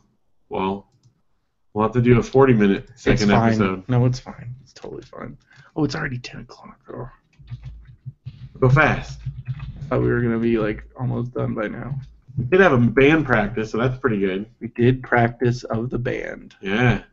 That's the first time we've like played together in 15 years, like at all. We've done like our recording stuff, but like that. Yeah, but I mean like sat down with the guitar and stuff. The show is the 22nd. May 22nd in Big Bear. Live Radio BrendoMan, Live BrendoMan All-Stars, and a room escape with Mountain Room Escapes. What am I doing? Oh, the number. I was like, why do I keep looking at the date? I'm like, oh, no. 2/28. He'll be in Palm Springs, sad face. Palm Springs is just down the hill. It is pretty close. But it's Sunday night, so, you know, 5 p.m. Probably working out there. Stuff. We're going to record it all. So, you know, it'll be the live episode. Obviously, it'll be an episode. And our different Kickstarters, a video of the BrendoMan All-Stars. Yeah. Now, we didn't officially say this yet because I got to double check and confirm the date, but Josh Poole has said he was willing to play The Scene, which is our theme song, live intro. To intro us. This is only for the YouTube and in-between bits here because I don't want to, you know, commit to that for sure, but he said he'd be willing to do that. So he was actually quite excited about it, but we just got to make sure the date still works for him. So, Phil, have they made any materials? Not any physical stuff. Talking about this. They have not put the schedule. I was just talking with Brendan about it. He's not been real good about getting back to me, and he also had told me the last time I talked to him he was going to update and put a schedule of some sort on, and that hasn't been updated in a while. And I'm not worried yet because they have been updating their Facebook feed regularly. We may change the band name. Oh, what are you changing the band name to now? We love A plus B. I mean, that's okay. When would the cutoff? There's already a band called Don't Know. They had one CD on Tooth and Nail and a couple demos. Dude, the opening band that was for the Violent Femmes had the worst band name ever. Happiness. But they even joked about it. They're like, we're online, but you're never going to be able to find us. Why have it then? I don't know. I think they were called just Happiness? Yes. I would want to look them up and see how dumb they are, but there's absolutely no way to find that.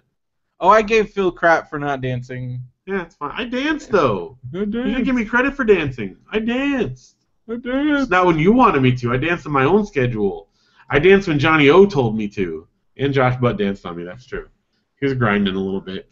He was butt grinding. Oh, that sounds fun. Butt grinding. A lot bit. I was feeling good. Yeah, Josh was a little happy. He was. He was all, I haven't had a soda in years, as he was drinking a rum and Coke or whatever, or Jack and Coke, and I was like, what about that? Well, it doesn't count when there's alcohol in it. Jack Daniels, there you go. Something in Coke. Fun with my buddy. Yeah, it was good. Oh, I thought you meant me. And then you meant Jack Daniels, and that makes me sad. That's like someone waving at someone behind you, and you think they're waving at you. You just waved at Jack Daniels behind me. All right, ready to start this next one? Check it out. That's not gonna work. That's my DJ voice. Talk into it. Talk into the mic. Check it out. Totally works. My DJ voice. Talk it. All right, I think we got it. I don't think it's changed that much. You have to check. I'm not saying don't check. Every time. I'm just saying we're good. Because something might have. Who knows, man? No, I'm not putting that down. Wedding blah. Yeah. What is this? Says wedding blah. That's how much Phil hates weddings. I do. I feel like if somebody doesn't you should. I don't know. What? There should be an opt-out because you're I'm saving you money. Yeah, I'm good. You don't have to feed me this way. Yeah, I'm fine. It's just an unwritten rule. I don't know. It was fine. I did it because I love the people that were there, but I just know what I'm doing. Time. Where? Set custom time. It's just total normal. Now it's at 0. What the frick?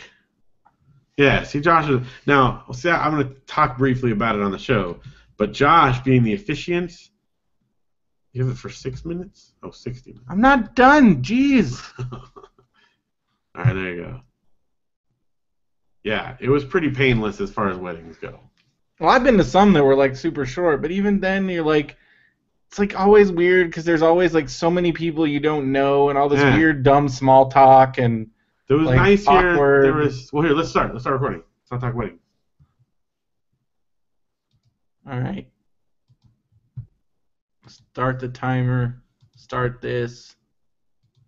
Minimize. Hello and welcome to another episode of Radio BrendoMan.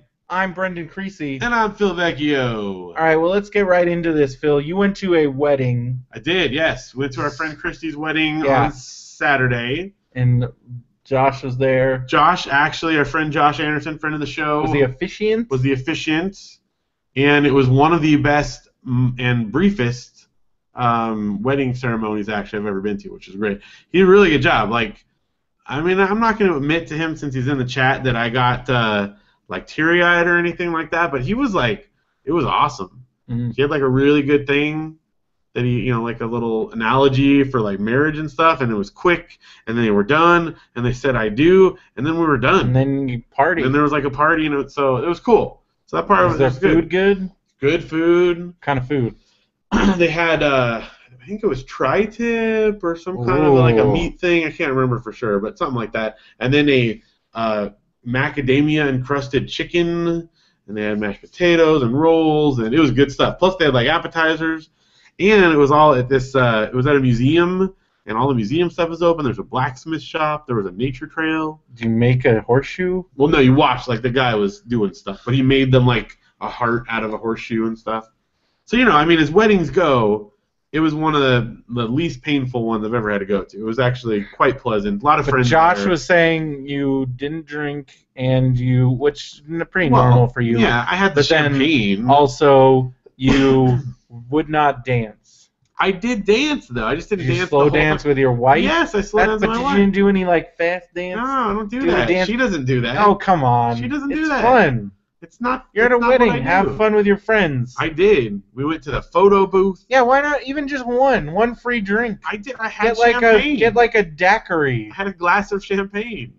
Yeah, I just don't like it. That's the thing. I'm like not a teetotaler. Fruity drink. It's not a like a real issue. Fruity fill drink. I just don't like it.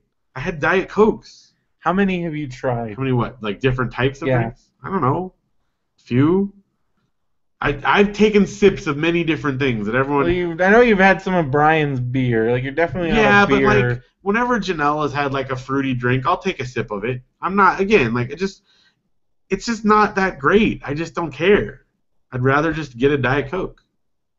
I just don't drink that much anymore because it's expensive.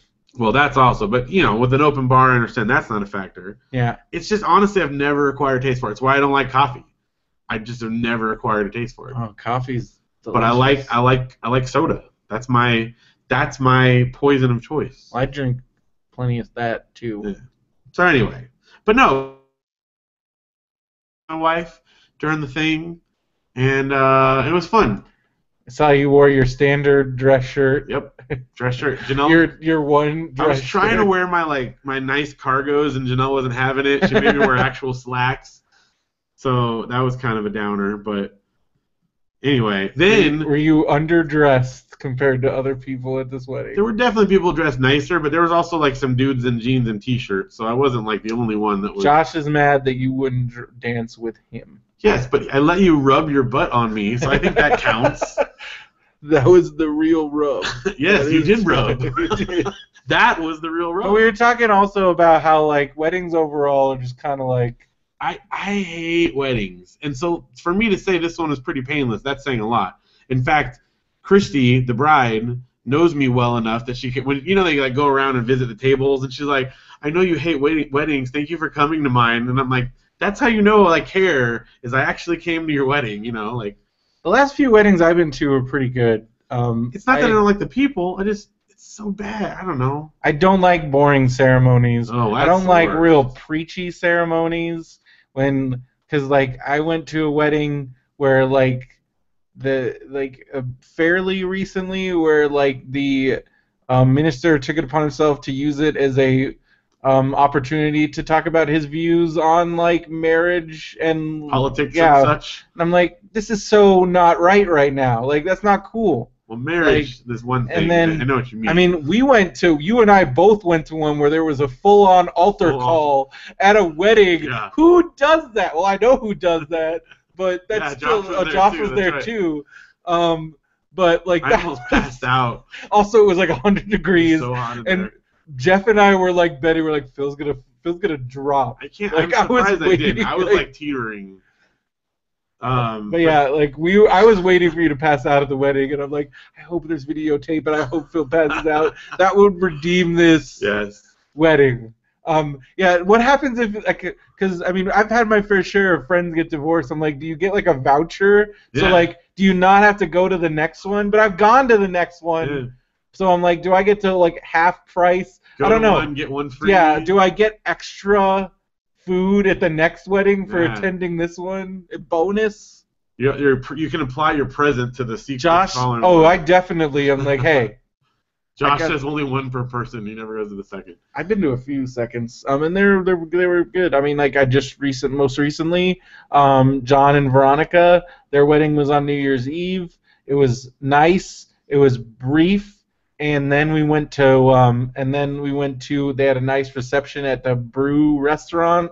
That was really good, and it was fun. I hate like small talk, like not talking with friends. But talking to people's family is like the worst thing in the world. Like talking to your friends, or like not even your friend, like somebody's like second cousin, or like grandparents, or like uncles, and like I'm never gonna see these people ever again. Oh, what do you do? Oh, how do you know this? Like, oh my gosh, saying the same thing over and over again is like mind-numbing. At least you have your cute children. No, but they weren't there. This was a no kids one, so. Now, fortunately, there was enough of our friends around that, it was more just talking to friends, but there was plenty of the small talk. And I tried to explain it to Janelle. She's like, but you're good at it. No one would know. And I told Josh this too. I said, it's like Wolverine. It's a power of mine, but it hurts every time. And that's how I feel. Like, I know I can talk to this group of people, but I don't want to. I want you to just leave me alone. Let me talk to my friends or my wife and just... but it was fine. It was good. It was a good time. I remember I feel like it was a whole series of functions where it would seriously be in the corner, it'd be like you, me, and Josh, and like Janelle, and like our own little corner, and like assorted family, like various functions. Well, if there's a wedding that I can get out of, I will get out of it. I will use any excuse I can. It's got to be a significant one that I'm willing to go to. So, anyway. Yeah.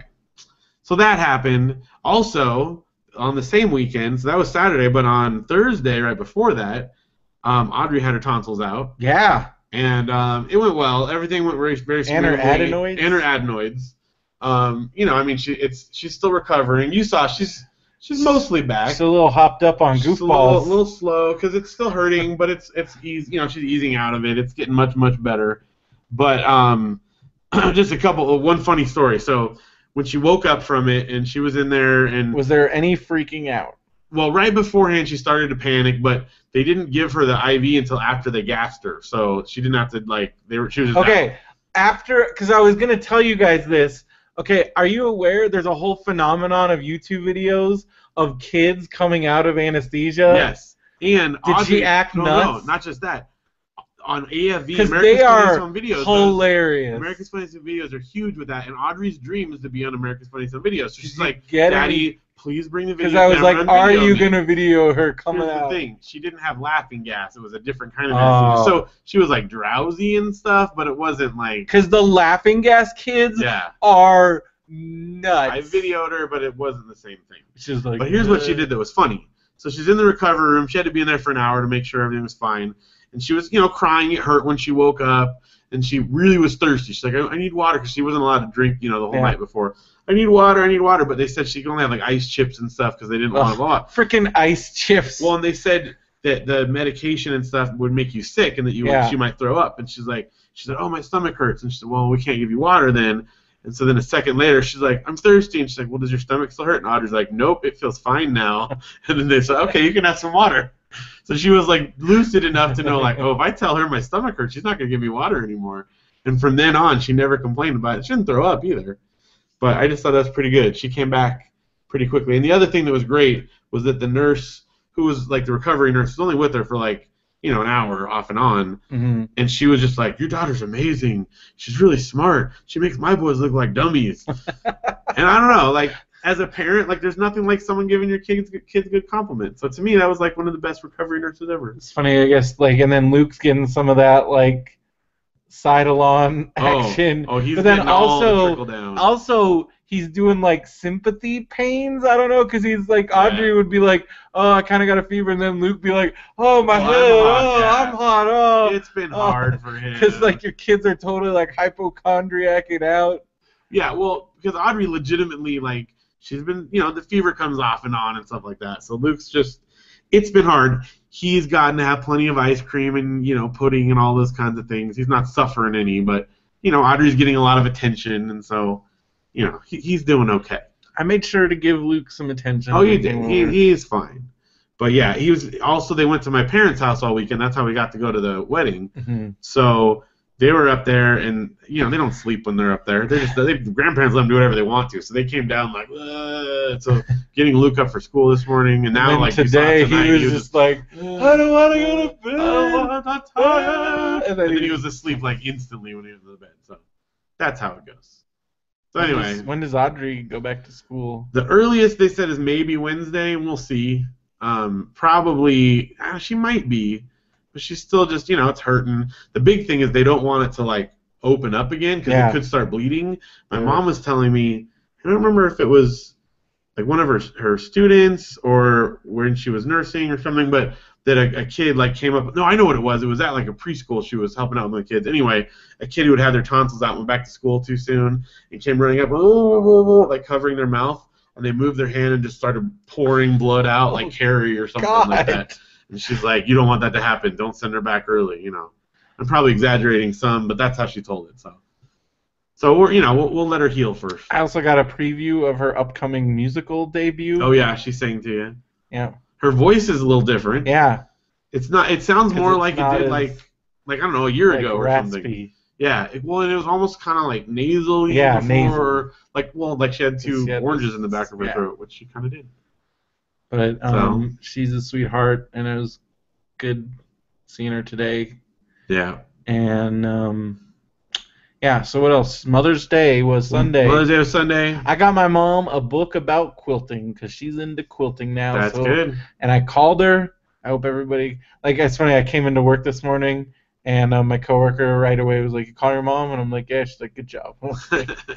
Okay, I'm like, did your kids call you? She's like, most of them did. Oh, you don't want to be the one that doesn't call. Well, my brother was totally on the ball because my brother, not only did he get her a gift, he called, which for my brother is like, he's being pretty on the ball. But he also is going to go out to, because his girlfriend has a conference in Minneapolis. So Rebecca's meeting the mom. Whoa! So hopefully, awesome. Let's fingers crossed. Oh, it's fine. Your mom's great. There's been some past. If she cuts the mustard, she'll be fine. Well, hopefully she will cut the mustard. Yeah. I think she will. Rebecca seems really cool. I've only talked to her on the phone and like Facebook. I haven't met her. She'll be fine. I want to go to. Hopefully, I'll go up to Portland this summer. Maybe hang out with them in Portland because Portland's awesome. Go to ground control. Go to Canada while you're up there. Maybe. We'll see. I need a passport. My passport's expired. Yeah, you should do that. Probably should do that anyways, just to have it. Did you hear that like airports, like the TSA is talking about not accepting the California ID? Really? As a valid because of something wrong with it? Huh. And we might all have to get passports. We always bring our passports anyway because it's just easier. Yeah. Because they kind of bunch together. It's just kind of a pain in the butt. Like I'm like, really? Yeah. Like I don't know if that's gonna happen. They're threatening, but I'm like TSA. Like really? Come on. Like all you do is look at it and you put the little thing with a pen. Like oh freaking no, man, it's stupid. So what did you guys Mother's Day? We got my mom. Well, we went out to Big Bear to get the kids, and also it worked out well that we could go up and collect the kids on Mother's Day. Mm-hmm. And so we hung out and played games and stuff all day. We got my mom a room escape for Mother's Day because that's kind of the Vecchio thing now. You guys some room escapes. Yeah, and we gave her some like pictures of the kids and some other things, but room escape was the bulk of it. But then we played games and watched a show, which I'll talk about. It was really good. It was good. It's a good day. But I went with Janelle and Mom, and they went shopping. And took them. Yeah, because I called you and you were in the car. Yeah. Yeah, they were. I went in with them for a bit, and then once they were good, I went out and hung out. It's a good son, husband. Yeah, it was good. And then let them get whatever they wanted to. So worked out okay.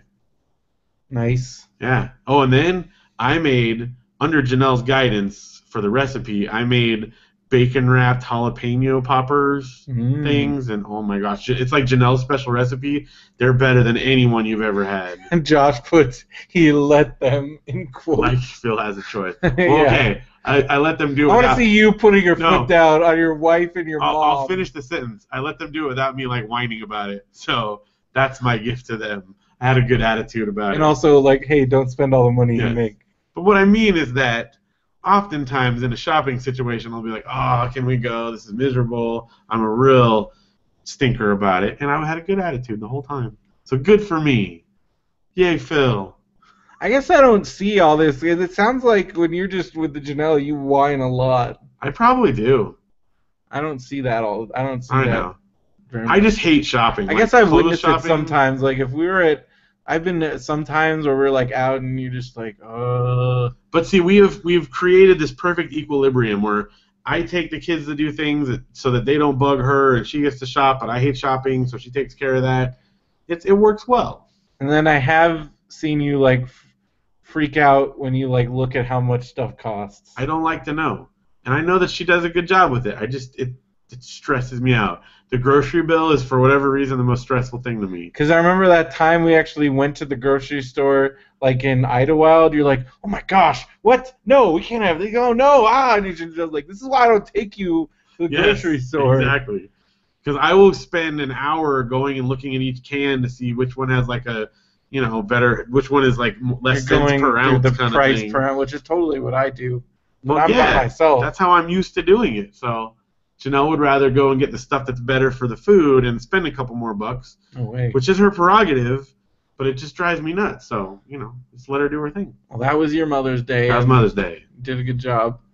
Tell us about you. Well, today I had to go drop off these computers down at the district office. Right. So I got to do a little excursion, and then like I looked for a lunch spot that was like halfway between there and like my work. Right. And I found a sandwich shop that was 4.5 stars with like 300 reviews on Yelp. Really? And I was like, ooh. And then like I looked at the pictures. It was called Green Shack. Okay. So I get there, and there was I guess I should have read because this was described on, and it was fine, but it's the shadiest sandwich shop I've ever been to, but it was also one of the best sandwiches I've ever had. Wow. So I definitely will be going. Is it a B? Like what is? Oh no. Okay.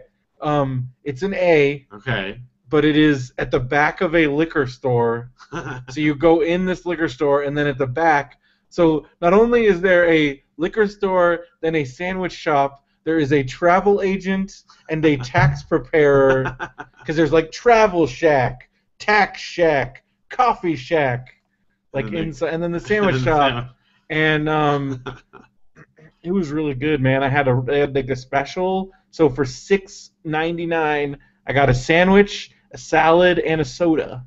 Good deal. And it was a Reuben hot, like, oh, dude, it's so good. And they have a different sandwich each day, but they also have ones you can order. They've got like an avo gobble type thing. Ooh. They've got like, apparently their meatball sub is like annoying. See you, Josh. Thanks for hanging out in the chat. So, see you, Josh. So they got like this amazing meatball sub, which maybe I'll try next time. Sounds good. And this sandwich.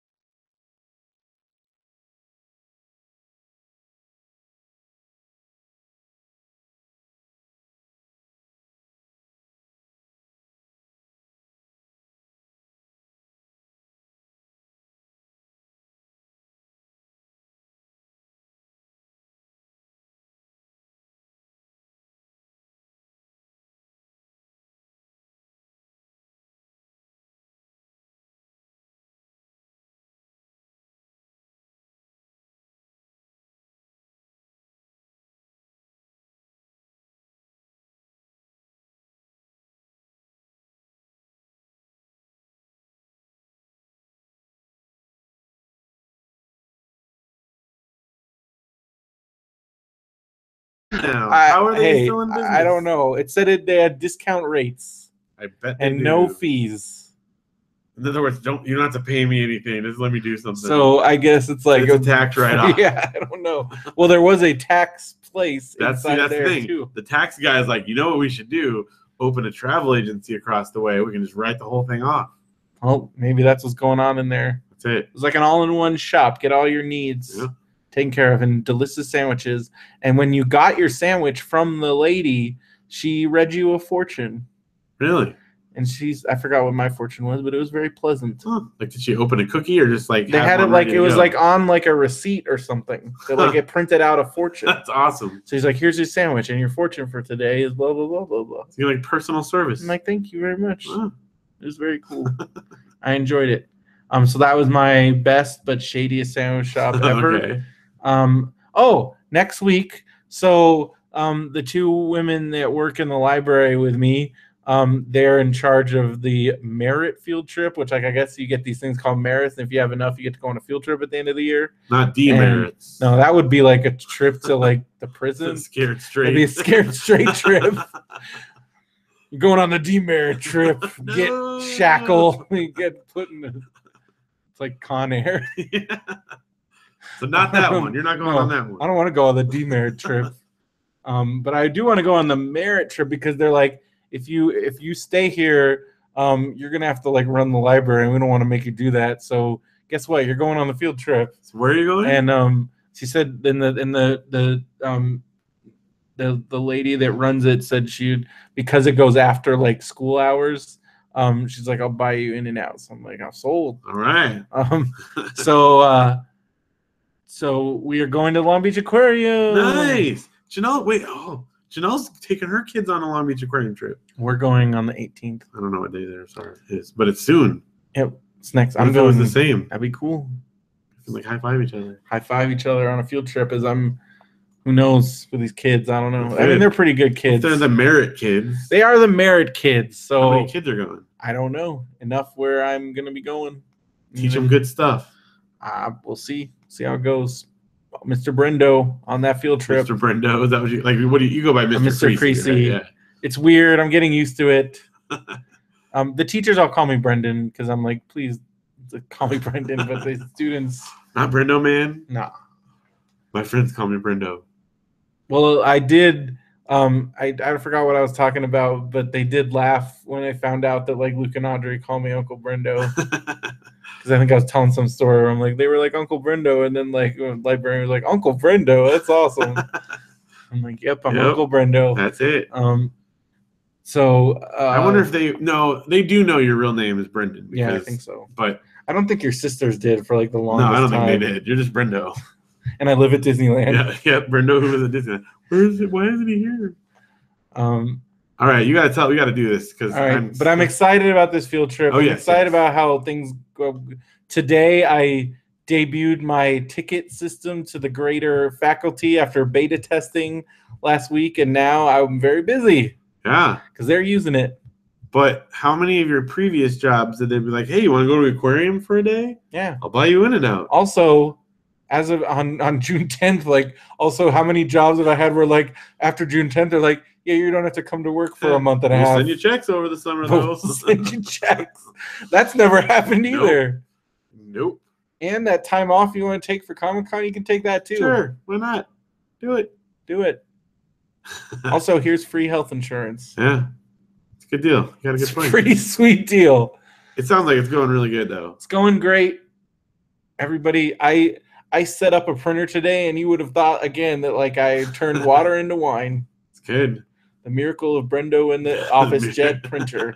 They'll be writing about it for centuries to come. Yeah. Okay, now you have to tell me this. I did something crazy on Sunday. All right. So I was hanging out because I was deciding if I wanted to take a nap or not because I was going to have to stay out late to go to the show, which I'll talk about in a bit. But I didn't want to do that because I feel like I slept a bunch over the weekend. Okay. Like I went to bed early. Like I had this weird plan on Friday where I was gonna like take a nap and then get up and then stay up late. Except I just slept pretty much. I woke up and it was like 3 a.m. So then I woke up for a little bit and then I'm like, all right, I'm going back to bed. Sleep pattern. It's so weird because I'm like, I'm gonna take a nap and then I'll wake up So I went to bed at like, I took a nap at like 7, and I woke up at 3 in the morning. And then I'm like, I think I'll just go back to sleep. And then I woke up at like 8 a.m. So then I ended up going to sleep. And then I ended up taking a nap from like 3 p.m. to like 9 p.m. on Saturday. And then I stayed up until, but then I could only stay up till like 1 on Saturday night. And then I woke up again at like 10. You training to like work a graveyard? I don't know what my brain is still all messed up from like pretty much a year of, well, no, because I worked for a little stint and I went to school. Yeah. But a pretty abnormal schedule for the greater part of a year. Right. And also my brain is still all, I don't know. But so Sunday I woke up and I'm like, well, I don't have to go meet Jerry and Jenny until like I'm gonna leave here at like 5:45. Okay. I gotta do something. So first I woke up and I wrote like a whole brand new scene in the script they're working on. Yes. And then I was like, I think I'm done with this. Now what do? I called you and you were like, well, we're not getting home until later. Right. And I'm like, all right. And then I checked my email. Okay. There is an email. Okay. From Blizzard Entertainment. Okay. Offering me a free upgrade to the newest. No. No. What are you doing? I don't know. What are you doing? Know what I'm doing. What is happening? But I'm surprised you're even here right now. And I reinstalled World of Warcraft on my computer, no. And I got a 7-day free trial, and I got that they gave me the newest expansion. They just gave it to me. I can't say no. Oh my gosh. I need to check Vistaprint real quick to see if I can get my intervention banner made up real quick for you. I'm not gonna pay for because I started playing. First of all, I was wherever I last was. Like I haven't played World of Warcraft in 4 years. Okay. So I was wherever I last was, and I'm like, I don't even know what I'm supposed to be doing here, let alone like how do I get to the expansion level? And I'm like, I don't even remember how to play this game. But then I kind of figured, but plus so much has changed in the 4 years. Like a bunch of abilities are just gone and like all this stuff. Like I guess they made it even more streamlined. And then I look and there's a page where it shows you exactly how to fight as a warlock that I'm doing. Okay. And I'm like, all right, I guess I can remember how to do this. But then I'm like, where do I go? Like I forgot how to get around. Can I teleport? I think I can teleport. Then I'm like, oh, you have to go to this teleport. So I'm just slowly remembering where all the like everything, and I'm like, I don't know, is this even fun? And then I like play a little bit. So then I finally find out where I'm supposed to go to start the Warlords. Okay. Because basically what I guess their new business model is they announced the next expansion is coming out in August. So everybody that hasn't played in like forever, like me, we're gonna get him in we'll give you the last expansion that you missed for free, and then you'll get addicted again, and then you want to buy because they know exactly what they're doing. Oh yeah, because so like 3 hours later, oh man, and I was like, did you even make it to the concert? No, I totally, because I was like, I still was not like, I'm like, I still don't think this is fun. Like the whole time I'm like, am I enjoying this? But it's just like, okay, do this quest. All right, I did that. And then I'm like, I forgot. How do I do pet battles? Oh, okay. Can I do this? But I'm like, I don't know. I could feel it like rumbling up. It's like, oh, like, remember me, Brendan? This is the thing. Here. I sucked. Because then I did the embarrassing, like, typed time and the play time on one. I have like 12 characters, so I don't even know the combined total time. But on my main character that I have been playing since in Spits and I mean, there was a huge year, like periods of a couple years where I would play. But again, I haven't played in 4 years. Right. But on my main character that I've had since 2005. Oh, dude. What is it? It was over like 100 days. Like days. That's crazy. Yeah. You can't do that again. I can't. What are you gonna do? I don't know. Well, I'm not gonna again. Like the I'm not gonna expires. Pay. It's 7. So on Sunday. Did you have to put a credit card? No. Is it gonna auto renew? No. Okay. It was straight up. But this is like again like a crack dealer. Like hey. Yeah. No, that's exactly what it is. Here. That's exactly. Yeah. Haven't seen you in a while. Haven't seen you. Yeah. Come back. Try some of my new stuff. And the whole time I'm like feeling guilty. I'm like, oh, I really shouldn't do this. But I'm like, oh, Oh yeah, look at me, I'm like warlock, blah blah blah. Man. Yeah, I don't know what's gonna happen with that, but that was really. This is not what I expected to hear, but that I want to hear what you thought. I don't know, like with skydiving or something. I didn't know. Too fat to skydive. They got big parachutes. I can't skydive. They can parachute down like huge old like metal crates of supplies. They could parachute big guys. It probably cost a lot more. Well, it might. I'm not saying it doesn't. Because unless you like get trained, you have to do tandem, and I don't think some dude wants to have some fat. Well, the big guys do your own tandem. I just remember Mike had to lose a bunch of weight before he went skydiving. Well, I don't know. I just didn't know. And then I just watched an episode of Total Divas where like Ava Marie took her family and they're like, let's go skydiving, and then half of them were too fat. So they were all ticked off. Again, I know they've got big enough parachutes somewhere. Sure. Well, my skydiving was I played World of Warcraft again. Oh man, I didn't feel good though. I don't think I enjoyed it. That's probably good, but you got enough games going on. Play it again. You want to stop the show right now, right? No, you're itching for it. No, because it was so. I noticed you were a little twitchy when I came in. I only played it that one time. Phil, I only did it that one time. I can stop any time. You're gonna cut it off on Saturday. I have stopped for 4 years. Yeah. See, I was sober for 4 years. You're back on the wagon, or you fell off the wagon. Just really briefly. Yeah. I may just uninstall it. Yeah, you can if you want to. You can anytime. Anytime. Well, that's what happened on Sunday. All right. I also found, so speaking of our Facebook, you can go to radiobrendo.com and get links to our Facebook group or subreddit, all that cool stuff. Yeah. Also find out about Comic-Con Palm Springs and our live Radio BrendoMan coming up on May 22nd. Yes, don't forget. mountainroomescapes.com is where you can get the directions, but you don't need to book for, if you're going to the May 22nd, you just show up. It's $10. And RSVP with us. RSVP with us. Go to email radiobrendo@gmail or use our contact form, and it's $10 at the door. You pay your $10. You get a room escape. You get a live Radio BrendoMan. You get a live BMOS appearance. That's BrendoMan All Stars. That's me and Phil doing an acoustic jam session that's part of our. Yeah. So it'll probably be fun. Or you can watch me just like totally freak out. Either way, it'll be great. It'll be great.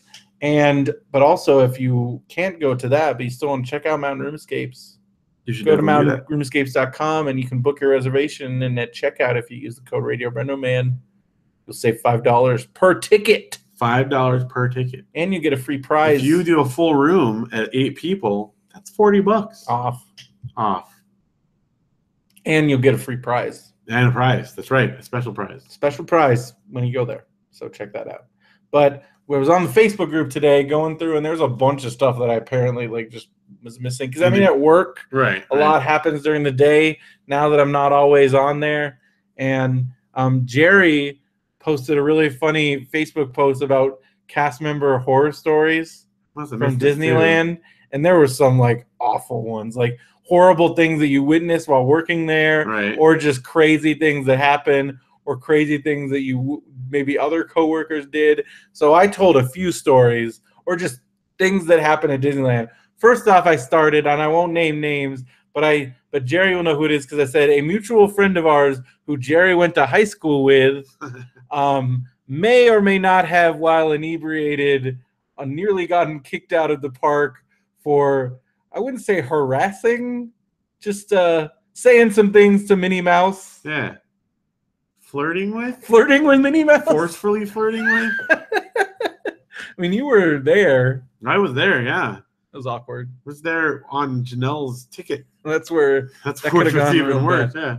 Well, I took somebody on my, where you got to be careful with those, because I took somebody on my ticket that got so inebriated that they would not let him on Space Mountain.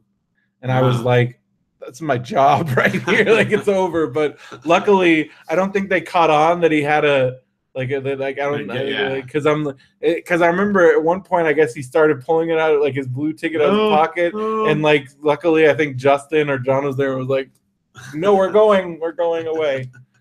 because But anyway, mine. I had some. Did you have like when you were working there? Yeah. What was like any crazy things happen while you're working there? I mean, for ours, I had again I had it very easy. Did you see anything?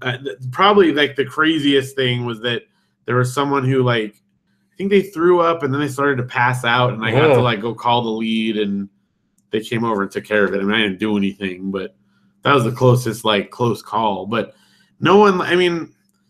I was working in a pretty tame area. The closest to hoodlums we had were like the barnacles, the people that stayed there all day and we had to like force to leave. Your virtual Magic Kingdom. The people that play the virtual Magic Kingdom. The people that go into Disneyland and then play a game where they're at Disneyland in the game. Yes, and they would not leave. We're like, we have to go home, man. It's time to leave. Also, you're at Disneyland. Yeah, go out there.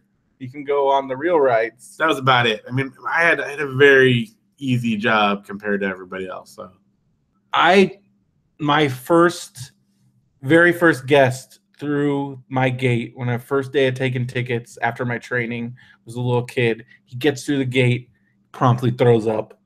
And then, but then this is the sad part. Then the dad yells at him and he's like, the kid's like, I want to go home. I don't feel good. And he's like, no, we bought these tickets. Like he's basically forcing his sick kid. I'm like, oh, this is magic. I'm going to love working here. Yeah. And he's like, can you believe this kid? I'm like, I can believe your kid is so sick he threw up as soon as he walked in. And then I had to figure out, like, I had to do a code V and, like, all this other stuff. And that was just like, all right, that's great. Great first day. Great first guest. And then also there was more than multiple times just parents yelling at their children. That was always kind of like, ugh. It's always hard. Like, especially because you you're on vacation, but like it's like this whole like, don't ruin you're ruining our vacation. Or like kids like not wanting to go on rides and they're freaking out. Or like again, like it's sick. I saw like multiple times like sick kids or just like kids like they were just done and their kids like, no, we're going. Like it'd be like 11 o'clock at night and they're coming back over and the kid's like, oh, I want to go back to the hotel. They're like, no, we're getting one more hour. Yep. Like, oh. See, I understand. You have to dance on that line there because you want to get your value out of it, but you got to make sure that you got to stop every once in a while and get the kids food. And if you're going to make them go that long, you bring a stroller so they can fall asleep in it. You got to like make allowances. And if you're good, like over the long period of time, you can usually stretch it a little further. Yeah, and then one of the things in Jerry's article was talking about plainclothes officers, and I worked with a lot of the plainclothes people because of bag check. Yeah. And I can they're everywhere. Plainclothes security and plainclothes cops. So don't think, because again, like in the park and outside the park, they are all over the place. So because the reason why they have plainclothes guys at bag check, and it was this exact reason, because this was the thing. This guy said, oh, I brought something I wasn't supposed to have at bag check, so I'm like, I'm just gonna go hide it, and I'm gonna go like walk away a little bit, hide it in my like shoe, or like it was like a knife or something, or just something, or it's like a pair of like safety scissors or something. I don't know. He's gonna hide it and then come back. Except there are plainclothes people watching you do that, and then they just are like watching the line specifically, right? So that's why they have those guys, and they will, and then also like shoplifting is like, and then the thing that they do at Disneyland, this is also like, and they don't, for a lot of shoplifting things, they won't immediately bust you. They will wait until, like, if it's like depending on the situation, they will wait until somebody is shoplifted enough where it goes from a misdemeanor to a felony, and then they will bust you. So again, like, you're not getting away with anything. Yeah, well, there's cameras everywhere. There's also cameras like literally everywhere in the park. So I do know places where there aren't cameras. There's a couple, but not many. Not many. And who knows? For all I know, they've gone away. By now, they probably are. But I heard a rumor. Should we say? What? It's a Small World doesn't have cameras. Yeah, but see, that was in college. Like, it has been. I don't think. Years. I think when I worked there, they didn't have cameras, and then the last. But maybe when they did that one remodel, maybe they put. Yeah, they did a major. If they were being smart, they would put in cameras. I wouldn't be surprised. Because I feel like everybody knew there weren't cameras and behaved accordingly. I wouldn't be surprised if they did at this point. Because even when you worked there, it was 10 years ago. Yeah. So I mean, in that time, and they did a major refurb. I bet there is now. But you could probably go on and look for them. Well, yeah. I don't know. I just know that was a place where there wasn't cameras. There's a couple places in the park, like outside, that aren't. But again, like that's always changing. Right. There was I forgot where it was. There was a blind spot somewhere that if you like people that would know about it, that's where people would go and like smoke marijuana and stuff. But I feel like again that they've probably patched all those. Plus they've redone so much stuff. You know? But yeah, there's like again like I wouldn't try a lot of stuff there because no. But then also, so the craziest story that I would one, I mean, I don't. This is morbid, but somebody died, like going through the main entrance. Like they got through, and there was an old dude, like straight up died. Heart attack? I think so. Wow. Straight up died. It was nuts. You caught him in your arms, and I didn't, but I was there. It's pretty messed up. But no, so that happened. But then the one that I was backstage. I'm trying to remember who was with me. Somebody was, so like it was me and one other person, and this guy, it's like obviously not a cast member, is just wandering around backstage, and he's like super out of it. So we go up to him like, "Can we help you?" And then I notice his whole left side is like covered in blood. And I'm like, you need to come with us. So we take him because like we were right by like the security office. Right. So we just take him because we're like, they might be able, because he's like, oh man, I don't feel good. And I don't, he's like acting all out of it. And he's playing dumb. Right. So I'm like, here, just come with us. We just take him right into security. Like, these guys will be able to help you. And they're like, oh crap. And they're like, so what it turned out had happened, which we later found out because I went and talked to the security guys after, he had gone over the berm, like on the Catellus, like on the harbor side. Okay. So he hopped the fence. Okay.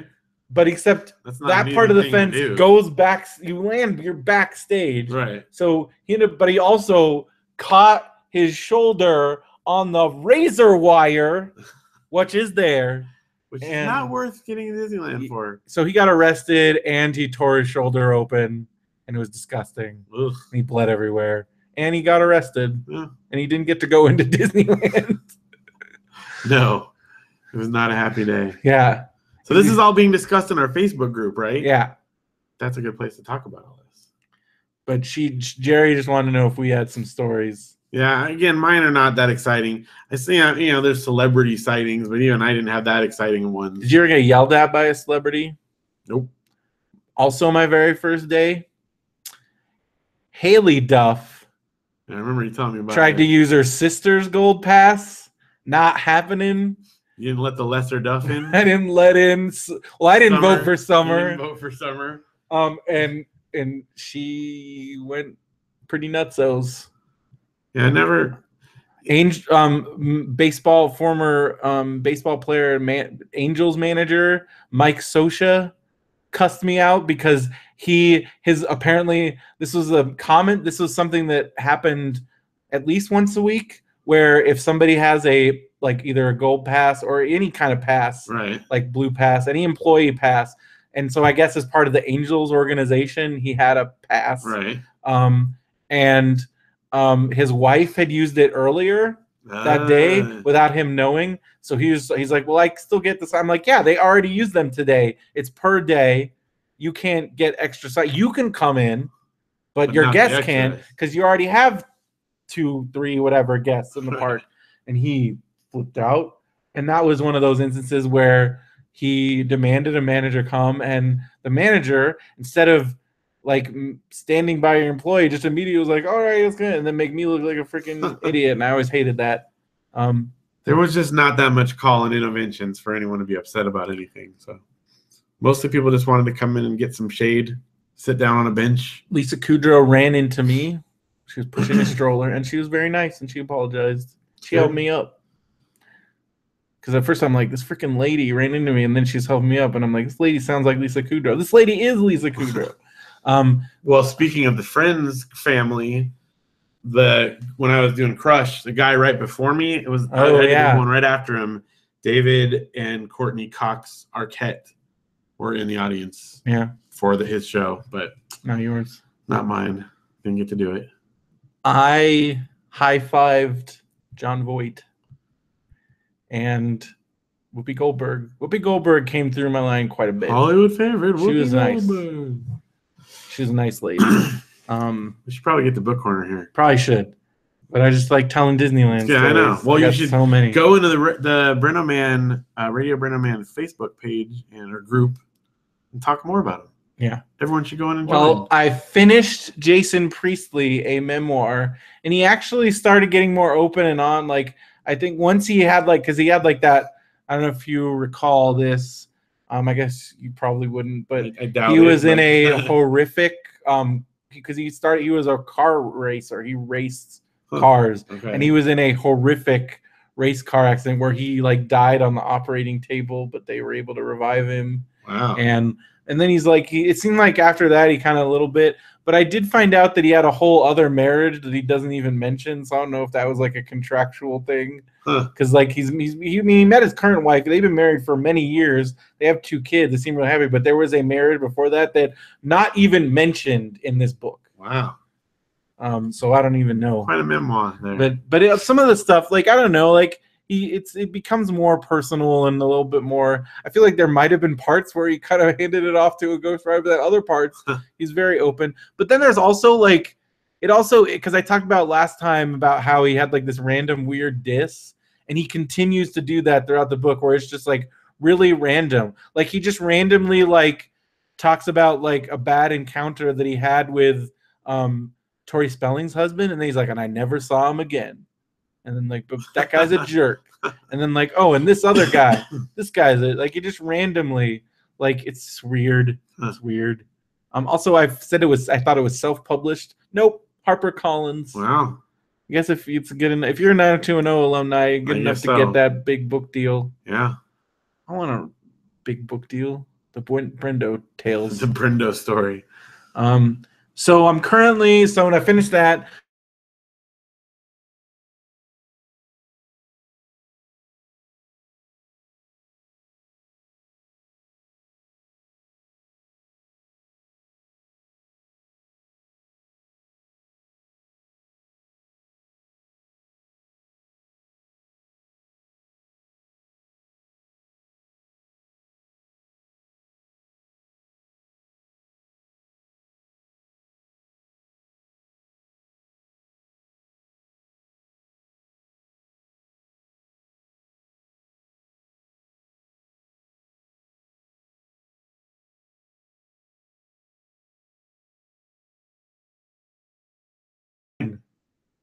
Yeah, that's his name. I mean, I just wrote the whole book right there. Name in the Wind, John.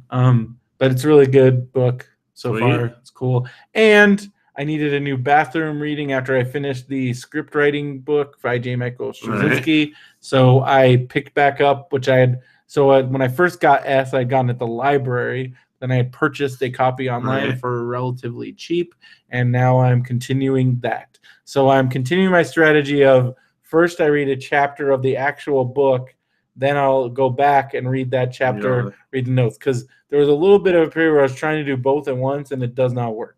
It doesn't flow well. No. See, I think when I need to reapproach it and do that again, do it that way.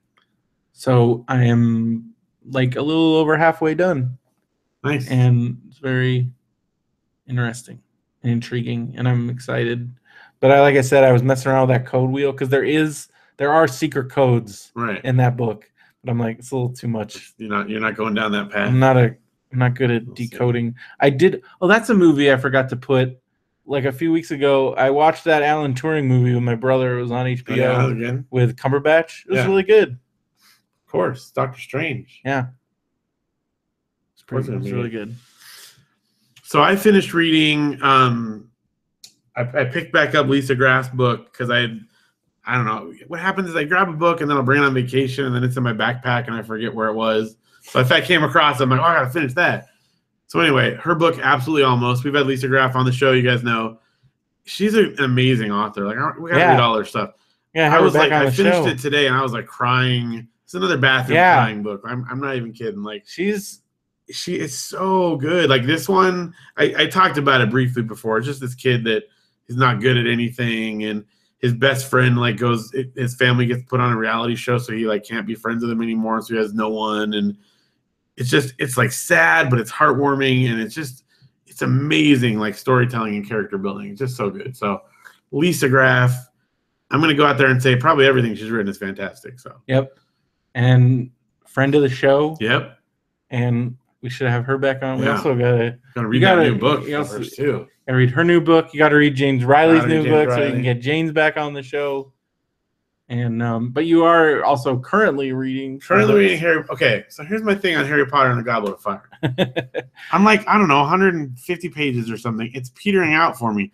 It's too much sports, man. The whole 150 pages. Quidditch. It's all sports. And I know it's Quidditch, but they're still doing play-by-plays and this guy and that. And I realize because I'm trying to figure out. As soon as it's over, it gets good. Because the other books went so much faster, and I'm sitting there reading like, why am I? That's because it's all sports. You don't like sports. You don't even like fantasy sports. Even fantasy sports. I'm like, I'm so done. Okay, this team and that team. I don't care. And then I'll pick up something else. So that's why I read out. Well, you gotta get through it. I will. But it's a trudge. Our book club is at like a freaking standstill. If she cut out the first 150 pages of sports. But I love that part. Oh, it's so boring. They're all going and like talking about their teams and. Well, it gets awesome. I'm sure as soon as that game is over. Because I'm telling you, the second that game is over, it's going, and you're like, "Holy crap!" And you're gonna feel dumb for taking so long. Well, maybe so, but she took 150 pages to get to the good part. I really like that part. You're crazy. It's character development. I guess it's sports development. Why do I have to have a play-by-play? Well, what else are you reading? A lot of people wanted to know more about Quidditch, unlike you. I was not one of those people. I was like, oh, cool. They got a sport thing they do. That's good. I'm also reading Bossy Pants, which is the Tina Fey book. Janelle's finished with it a little while ago, so she gave it back to me to read again. I have that. It's really funny. It's super funny. And I'm reading with the kids Nose Pickers from Outer Space by Gordon Corman. I listened to one of the chapters today. You do the voices. It's very humorous. Well, they're aliens, and it says they have munchkin voices. That's how he described it. So I can't just like read it normal. That would be not true to the character. That you do all the voices and stuff for your kids. They have computers in their nostrils, so they like stick their fingers up there to operate them. It's good stuff. Classic. All right. That's Book Corner. So music talk. I got some music talk. Good. I went to a show last night. Saw the Violent Femmes, and I've seen them a few times. And usually, like the last couple times I'd seen them before, it was like a House of Blues, and it was like a relatively small crowd, and then also a very mellow crowd. Okay. Because it's like, but I feel like they've managed to build because I think it's a lot of 80s acts now, they're like pure nostalgia or like pure like just like, all right, we're trying to we need to crank some money out, right? But like the Violent Femmes, like one, they're insanely talented and they're unique. They have a very unique sound and it's very timeless. And they got the punk rock thing going on a little bit. Right. They got like their like roots. I don't know what you would call their style, but like they're so good, and their bass player, like he's got that acoustic bass, and it's like so he's so freaking good, and I love that acoustic bass, and like, and then he plays all his other instruments. Like as soon as I saw the xylophone, I knew they're gonna play "Gone Daddy Gone," and like the ding ding ding ding ding ding ding ding ding. Oh, he's when he does that xylophone, like it's so great. And they were freaking rocking. And this show, we were in the big room at the observatory, so we remember when we saw it. That was in the little room. The big room is huge, and it was packed. Like they really packed it in there. Point where I'm like, is this safe to have this many people? A lot of shady goings on. They got a lot of shady goings on in there because it was packed, and that crowd was nuts. And I would say like it was a very solid mixture of like olds and young kids. There was like a teenager behind us, and because again, like I think they came back around, and their music is evergreen in that way, and like I think it comes back around in movies and TV shows and whatnot, and people still are way into The Crow, and they got a big song on The Crow, and like Grosse Point Blank and all that stuff. And I love that movie. And also they're so smart with their set list, because of like because you never know with some of these bands Right. like, but they know what the people want. Yeah. So they start off with Blister in the Sun. That's like the first song. There you go. And they're just like, here you go. And then they mix in. So they have a new album, but their new album is so good. And also it sounds like it could have come out like any time in their career. And that's how still on they are. And Gordon Gano's voice hasn't like gotten destroyed like so many of the other guys. He sounds exactly, again, they're all like still on. They're great. And oh my gosh, it was so good. And like on the floor area, because we were like, there's like levels, kind of like the Grove, except then there's like a giant like floor area. Okay. And so we were like up, but like again, it was just packed out. And so I'm like trying to, because I was with Jerry and Jenny, and like they're like small, so I was like, we had to find a place where they could actually see. Is it standing? It was all standing, Yeah. which I don't know. I'm getting to be over like standing shows, especially when it's just so packed in there. But the floor, I'm glad, because at first we were like, should we go down there? But like, it immediately, like there was a full-on pit the entire time. People were crowd surfing like crazy. It was nuts. Can't see them like pitting for that. It was because they get when like they go really crazy on like the bass and all their like guitar solos. Again, like they still got like a punk rock thing going on. In addition, like it's very rootsy. Like some of their like very like because they have a lot of like gospel type songs, but like then it gets really like kind of like really jamming. And like, dude, like this, it looked nuts down there. Like it looked nuts. You weren't going back in. No, Tom Fest. I was joking around. I'm like, I would be like, no, I could maybe handle like 3 minutes down there. Like it looked crazy. And then even up there, it was just nuts. It was fun, and they put on a great show. And they played again. They did a good mix of like they play like a big hit. Then they play like a lesser known song. Then they play a new song. Then they play another big hit, just bring the house down. And everybody was singing along. And even on some of the newer stuff, people were singing along. Because they're I don't know, they're great. They're still awesome. And you never know with them because they've broken up and gotten together so many times. They seem to be on good terms with each other. So they seem pretty chill. Good. And they didn't get violent with each other? Nope. Definitely not. That's good. Not violent, Femi. And it was fun hanging out with Jerry and Jenny, and it's always fun talking to Jenny because like since she lives out here, she's like, oh, I know exactly where school is by this, and I'm like, oh yeah, it totally is. That's exactly where it is. That's where it is. And then okay, so we talked about this a couple weeks ago, where you had found out there was a new Starflyer album coming out. What you did not tell me is I did tell you this. Maybe not on the show. No, you did not tell me. I told you. I remember distinctly while we were at the puzzle, I was like working on it and told you about it. Maybe I wasn't paying attention. You probably weren't paying attention, but because I talk a lot. There is a new single on SoundCloud on the Tooth and Nail page. Like it's been out for a month. Yeah. It's awesome. It's great. And like, I know I told you because remember I was telling you like I got you the record. I thought that was something else. That's a different one. Then I'm like, yeah, there's another new. Because he did that split with. Speaking of another thing I found out about, and I think you told me about this. I got you the record. You have a record already. I have this. Yes.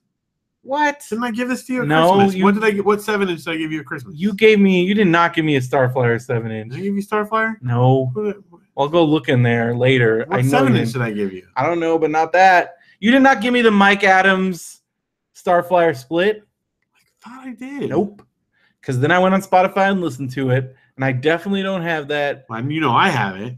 And then so but I've been listening to Mike Adams it. For years though. How have you not told me? I have. I posted on Facebook. I posted it in the Radio BrendoMan group like 2 years ago or a year ago. Because his last album, see if you remember this. His last album that he did before this current one, he did like a music video for every song, and they're all done like those old like music infomercials.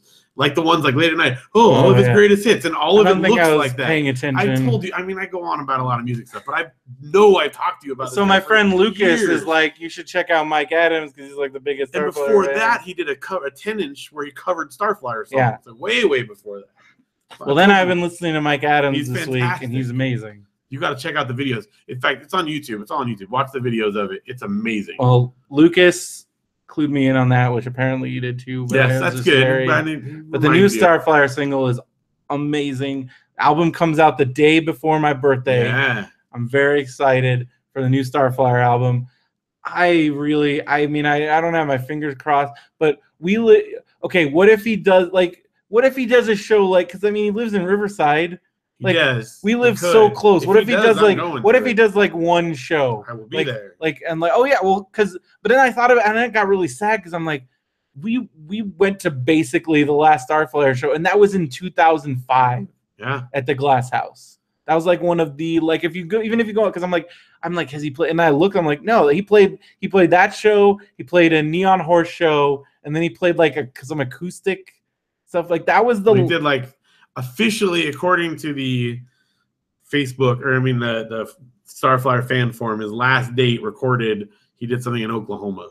He did like a very quick like trip out there. That's what everyone says, but I don't know.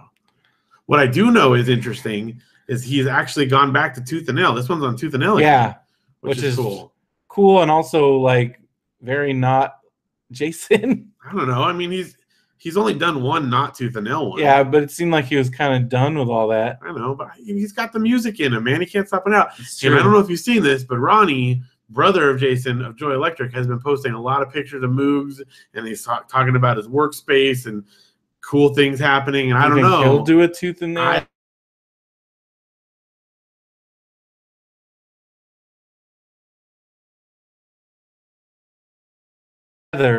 And then they do a Brothers Martin album. Well, then I'll lose my mind then. I don't think we're ever getting any of that. Nope, I don't think so either. But we're getting a new Starflyer album, which I didn't think. I mean, I didn't think we were gonna get a 7-inch. So unbelievable. I'm very excited, and I am excited about all that. So that's cool. All right, let's do this real quick. I guess we can't do this real quick, but Captain America: Civil War was amazing. I mean, really, I think it's maybe my favorite of the current modern Marvel stuff. And I have to say, like, I enjoy, like, Spider-Man 3 isn't my favorite, but I do like parts of it. And Spider-Man 1 and 2 I love, and Amazing Spider-Man and Amazing Spider-Man 2 I really like.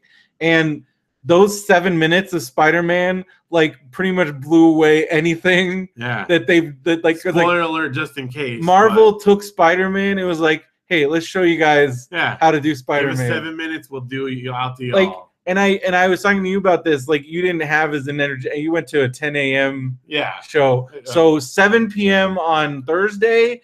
As soon as that Queen's title went up, the theater went crazy. Yep. And it was like, oh my God. And then it was just, everything was amazing. His chemistry with Tony Stark, fantastic. With Aunt May, was like, she was perfect. It's perfect. Yeah. Everything's great. The whole movie was perfect. It was fantastic. And holy crap, Black Panther, awesome. That dude, awesome. Yep. Everybody was great. The Ant-Man stuff was just great. Paul Rudd, like, just as soon as he's like pulled, like he's in that van, like, I know you. I know this guy too.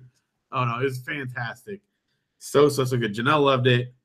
It was, of course, spoiler alert in case you guys haven't seen it, but the tag at the end, just like Marvel's gonna give us a Spider-Man movie we've always wanted. And then just like more Spider-Man. And again, I love the other Spider-Mans. It's not to like put them like down, this, but I mean, like, oh my God, everything about this Spider-Man is amazing. I mean, you got to be with all the superheroes like we finally wanted him to be. Yeah, and then just that scene, like, again, like the way they did it, where like I'm like. Because at first I'm like, oh no, are they gonna already be like great power? But like the way he said it, like, but he didn't say it. Right. But he said it. Right. He didn't have to. It was great. We didn't have to have another origin story. Because as soon as you saw that, Janelle was like, is there gonna be another origin story? Is he gonna be like, oh, my Uncle Ben? Like, oh, and I'm like, no, we don't have to do that. We're there. We were there. Spider-Man. Again, as soon as the Queen thing popped up, everybody went nuts. I freaked out, and again, like, just right away, just oh my gosh, his banter was fantastic. Oh, just the way that like all the superheroes were like, who's this kid? But then they throw like a tanker at him and he like catches it and they're like, whoa, like, I mean, he's Spider-Man. He's amazing, but he's also a teenager. It's fantastic. The way everybody talked to Spider-Man was just, I love, like, you're done. You're done. Yeah. Or how about, like, I don't know if you fought a lot, but there's a lot less talking normally. Like that whole thing. It just, his banter was amazing. It's something awesome. Like, again, like that they did it in like 7 to 8 minutes, and it was amazing, and I loved it, and I loved everything about it, and I loved everything about the movie, and it was great. All right, super lightning round, DVD on demand corner, WWE Network. I'm cruising through Total Divas. I'm almost caught up because because the new season starts soon. I don't know exactly when, and I want to be all caught up by the time it starts because I'm like obsessed now.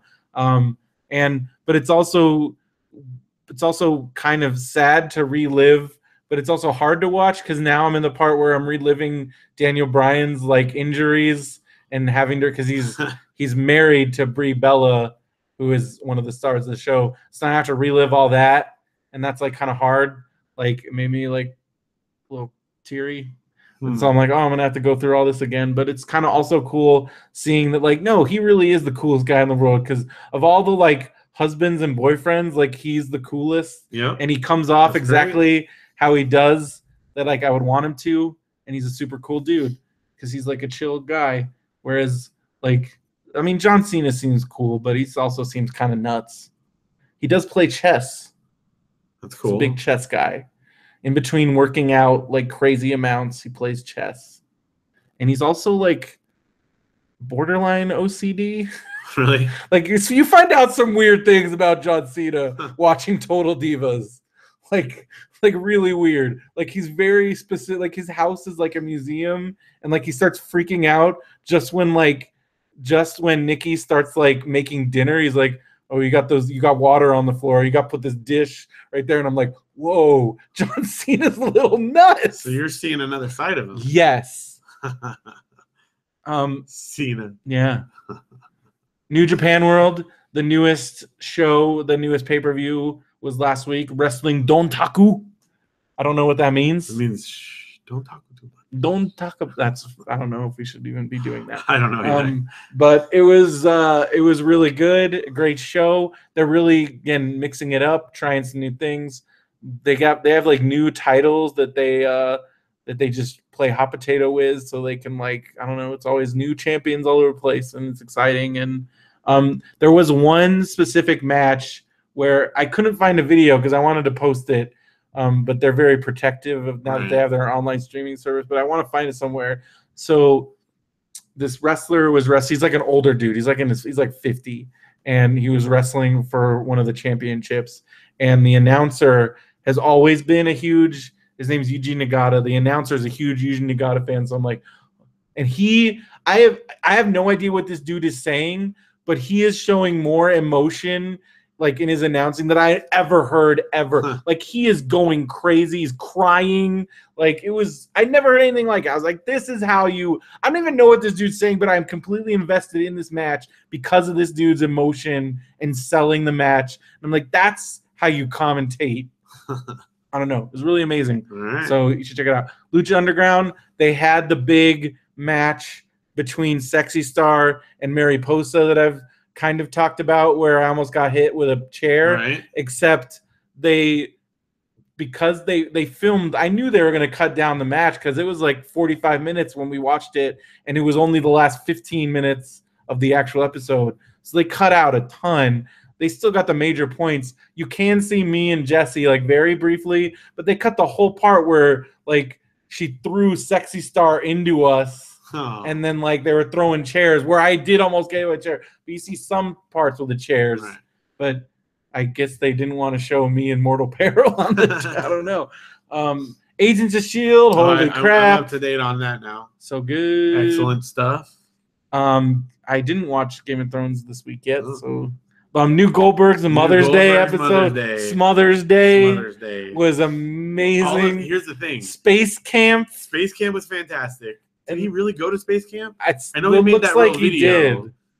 I don't know, but those coupons, like my mom has those. She's shown me the pile. I love that so Beverly Goldberg, just to like give a little quick synopsis, has saved like 15 to however many years worth of coupons. Yeah. And she decides because the kids forgot mothers. So Adam remembers, but then Erica and Barry forget. So then they make her new coupons, but then she's like, all right, I'm going to do this. Yeah. And she cashes in all the coupons. I know that day is going to come one of these days. I know it because my mom has them. And there's years. And those are basically, that's like the credit card of giving Mother's Day gifts or whatever. Like, I don't know, I got nothing. When you're a little kid, you know, that I guess that's a thing. But Yeah. as you get older, that's slowly what that became. Like, oh, here. I love that now it's an ongoing thing where because Haley Orantia does it so well, the like about to puke thing, because she's done it a few times, like gagging, I can't, and she does it so well because she has to like give her a pedicure. She like sitting there like, it's so funny. Are you friends with Noelle, Janelle's friend on Facebook? No. Her husband posted a picture on Mother's Day, and he's got one of those like foot things that like, and he's got like a full like construction like medical mask or something over, and he's like going at it like this, and she snapped a picture down at him. It's like the best Mother's Day picture ever. It's pretty funny. Goggles and everything. Okay, so that was good. Goldberg's great. What else? Okay, so I watched those things too. So a couple things. I actually forgot to put that we got some red boxes real quick. That I mentioned very quickly. We watched the documentary He Named Me Malala. Oh, I heard about that. It's fantastic. Like, you must watch it. It's beautiful. It's entertaining. It's funny. And it's just beautiful. It's super, super good. So definitely worth a watch. Then we got this movie called The Lady in the Van, which is about, it's like a British one. And this lady. She's in a van? Is in a van. The homeless lady. Okay. And it's Maggie Smith. And she moves into this writer's driveway and then lives there for 15 years, and it's all the stuff that goes on with that, and it's crazy, and it's like, I guess, based on this guy's memoir, so it's true, or you know, partly true at least, but it has this really weird framing thing where like there's a lot of fantasy stuff going on instead of just like a straight telling of it, and the basic story was good but irritating with that stuff, probably the kind of thing that certain people would really enjoy, but I did not. So but then we got Everest just for some good popcorn movie. It's like a one where they like climb up. It's Josh Brolin. They all die? Well, spoiler alert, I guess, unless you know your history, but most of them die. Yeah. Well, of course. I'm not going to make a movie. Everyone gets to the top and it's happy. I don't think I'd want to go, because I feel like there's a pretty good chance if you climb Mount Everest, you're going to see somebody's frozen dead body. Like absolutely a good chance. They're everywhere. I don't want to see frozen dead bodies all over the place. It's great. It's really good. Like, I know those stories because I used to be waiting that, and like a lot of those people that died are still up there. Yeah, well, some of these people on there talked about where they're frozen still and stuff. Because this happened in 1991, so they're still... It's really good though, and like if you've ever wondered what it's like, it's the most like visceral. You feel like you're on this expedition. They go very detailed about how. I feel like I would start going up there to just be like, it looks horrible. Just they're all sick, coughing, and it's really worth. Like if you want a good popcorn movie, it is definitely worth watching. And finally, on this category, we watched a show on Mother's Day. Matthew found it. It's called Race to Escape. I think it's on the Science Channel, not Sci-Fi, but the Science Channel. But he like bought it on, I don't know, Google Play or something. And it's a whole game show about escape rooms. Oh my gosh. Like, it's that popular. Like, and there's two teams.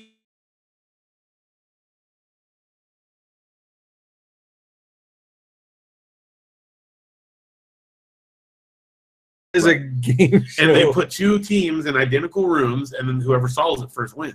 Dang. It's awesome. If you're curious what an escape room looks like, watch this. It's great. Watch that and then check out. And then go to mountainroomescapes.com. Mountainroomescapes.com. More thing. Okay, cool. We watched a couple more Unbreakable Kimmy Schmidt's on Netflix. We watched the fake song one. It's amazing. Okay. Janelle fell asleep in it though, so I get to watch it again. Then now that sounds like music. And then I think I can't remember all of them, but just all the like fake. I think I can swim. And then I'm pretty sure that I got the walking on the sunshine one. Oh, the Bob one. Yeah, we fly, you slap.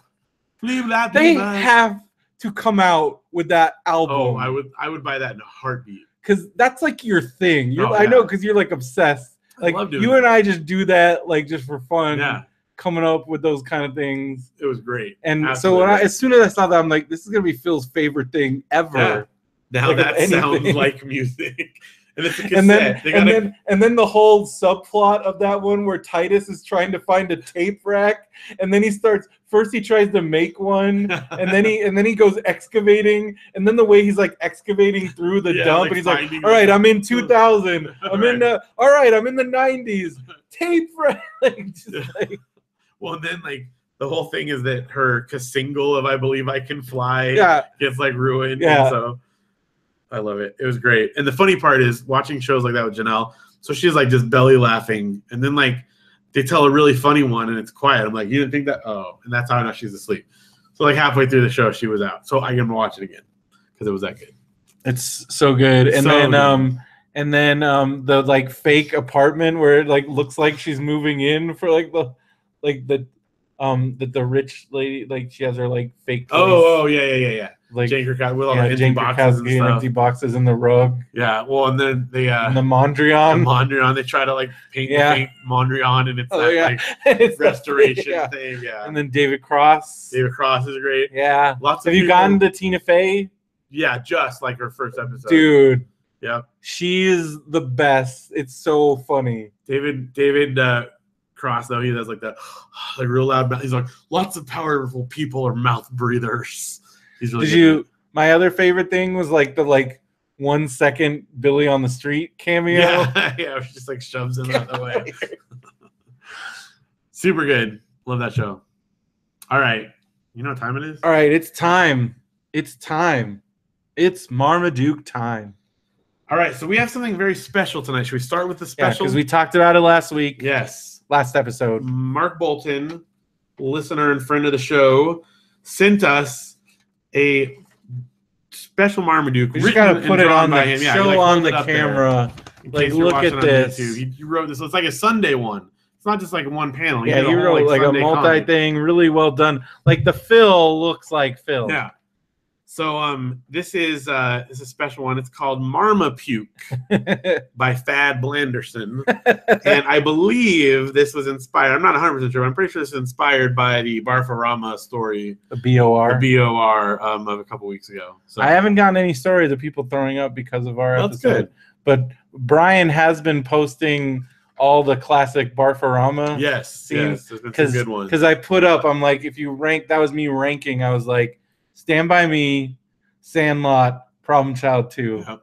And now I watched them all over again. I'm like, I can't decide. There's some other good ones, though, that we didn't mention. One of the absolute epic classics that I can't believe we forgot is Monty Python's Meaning of Life from Mr. Creosote. I mean, that's just like out there. And also Little Manhattan, which is a little known, like, it's great. The guy that plays PETA is in it. Can't remember what his name is. Plays PETA in the Hunger Games. When he was a kid. One of the Hemsworths? No, the other one. The other guy. Anyway, when he was a kid. It was like an early movie he did. It's really good. All right, here we go. Let's get back to Marmapuke. So Phil, I'm assuming it's Phil. Yeah. Phil is going to Marmapuke. He looks angry, and he's got a plate of bones. And Marmapuke looks like he's all sick and dizzy. Marmapuke, did you eat our entire turkey dinner? This is the last straw. I'm going to kill you.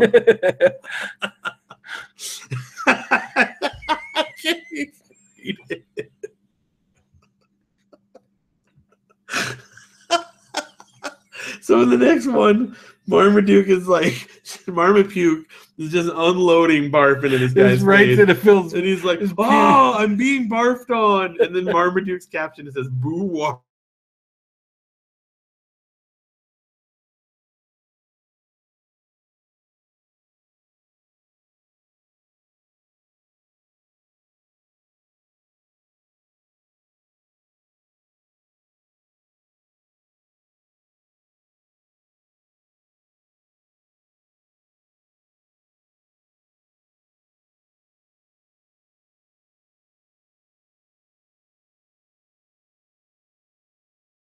The whole time. Oh no, now I'm being puked on. This is the 12th time today. Exclamation point 1. What is that? I don't know. And then it just says like barf. When you're typing. Oh, yeah. Then it just says barf off the side. And then the next one is the kids. And it says, we're the kids of this comic strip, and we're being puked on. Oh no, vomit, yuck, blow chunks. How gross. Barforama.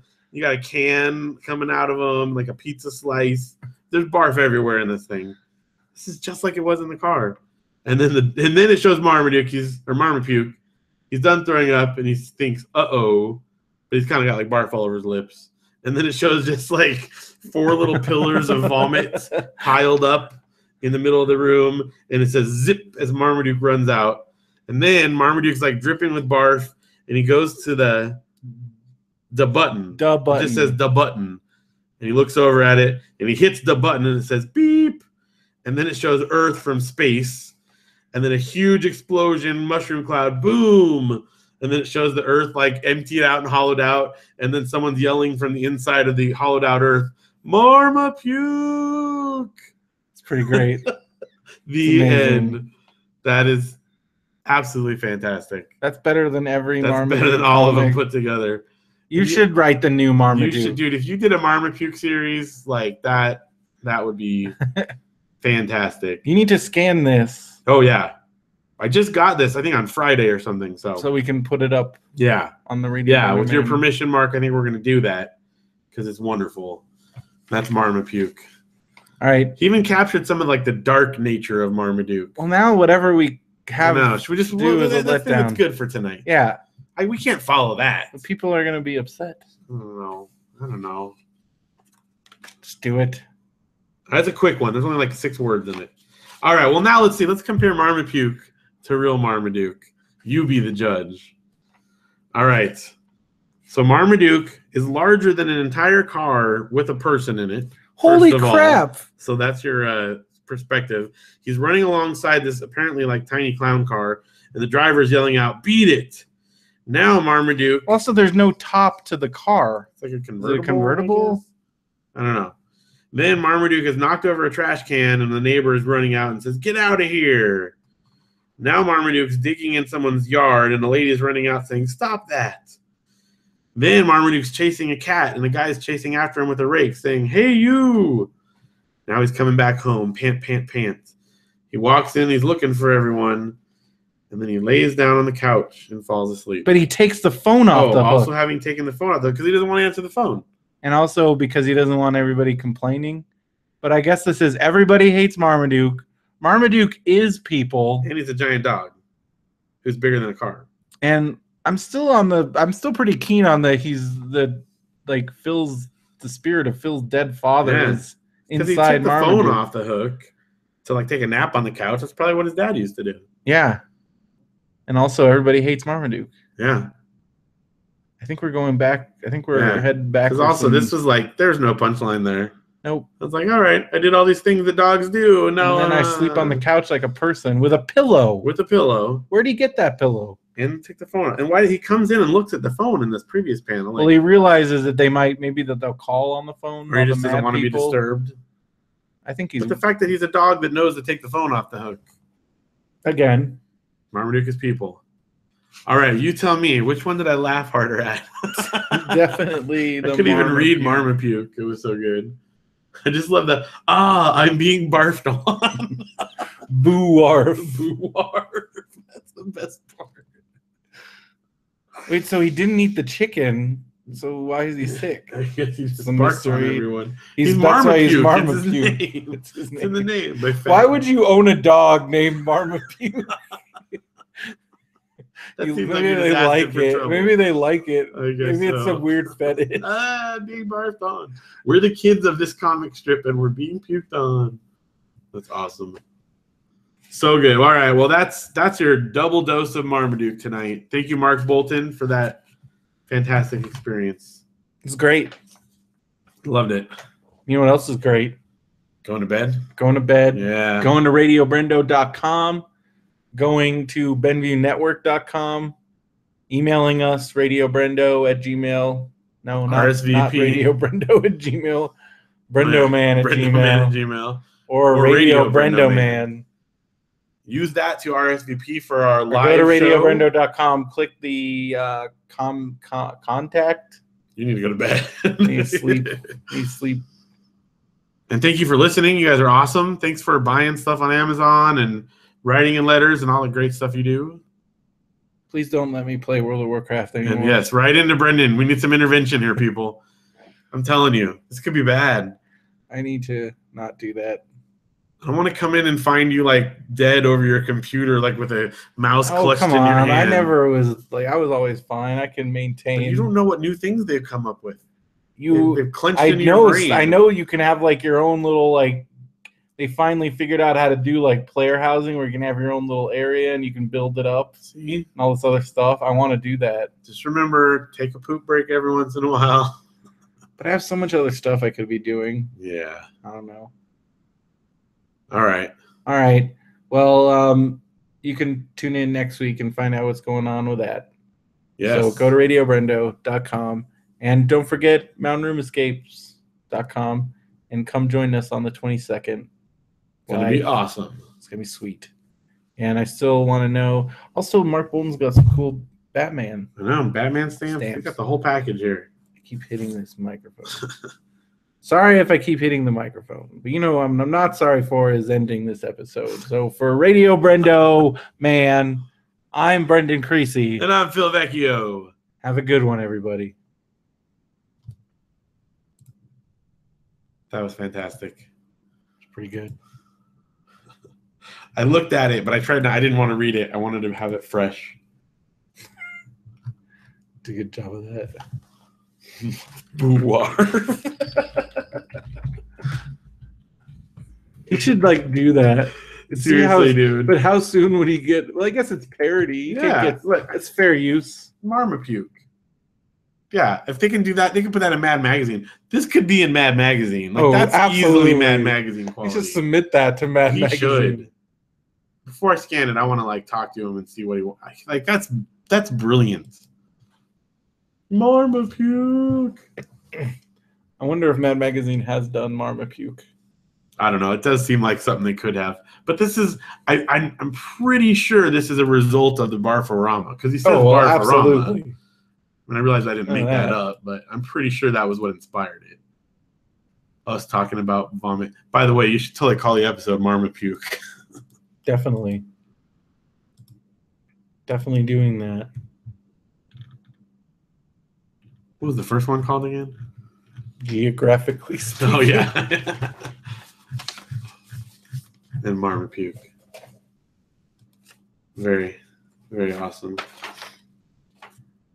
All right. Well, good night, everybody. Good night, YouTube. Thank you for listening and watching. And Matthew, if you're still watching, I salute you. Laters. And good night.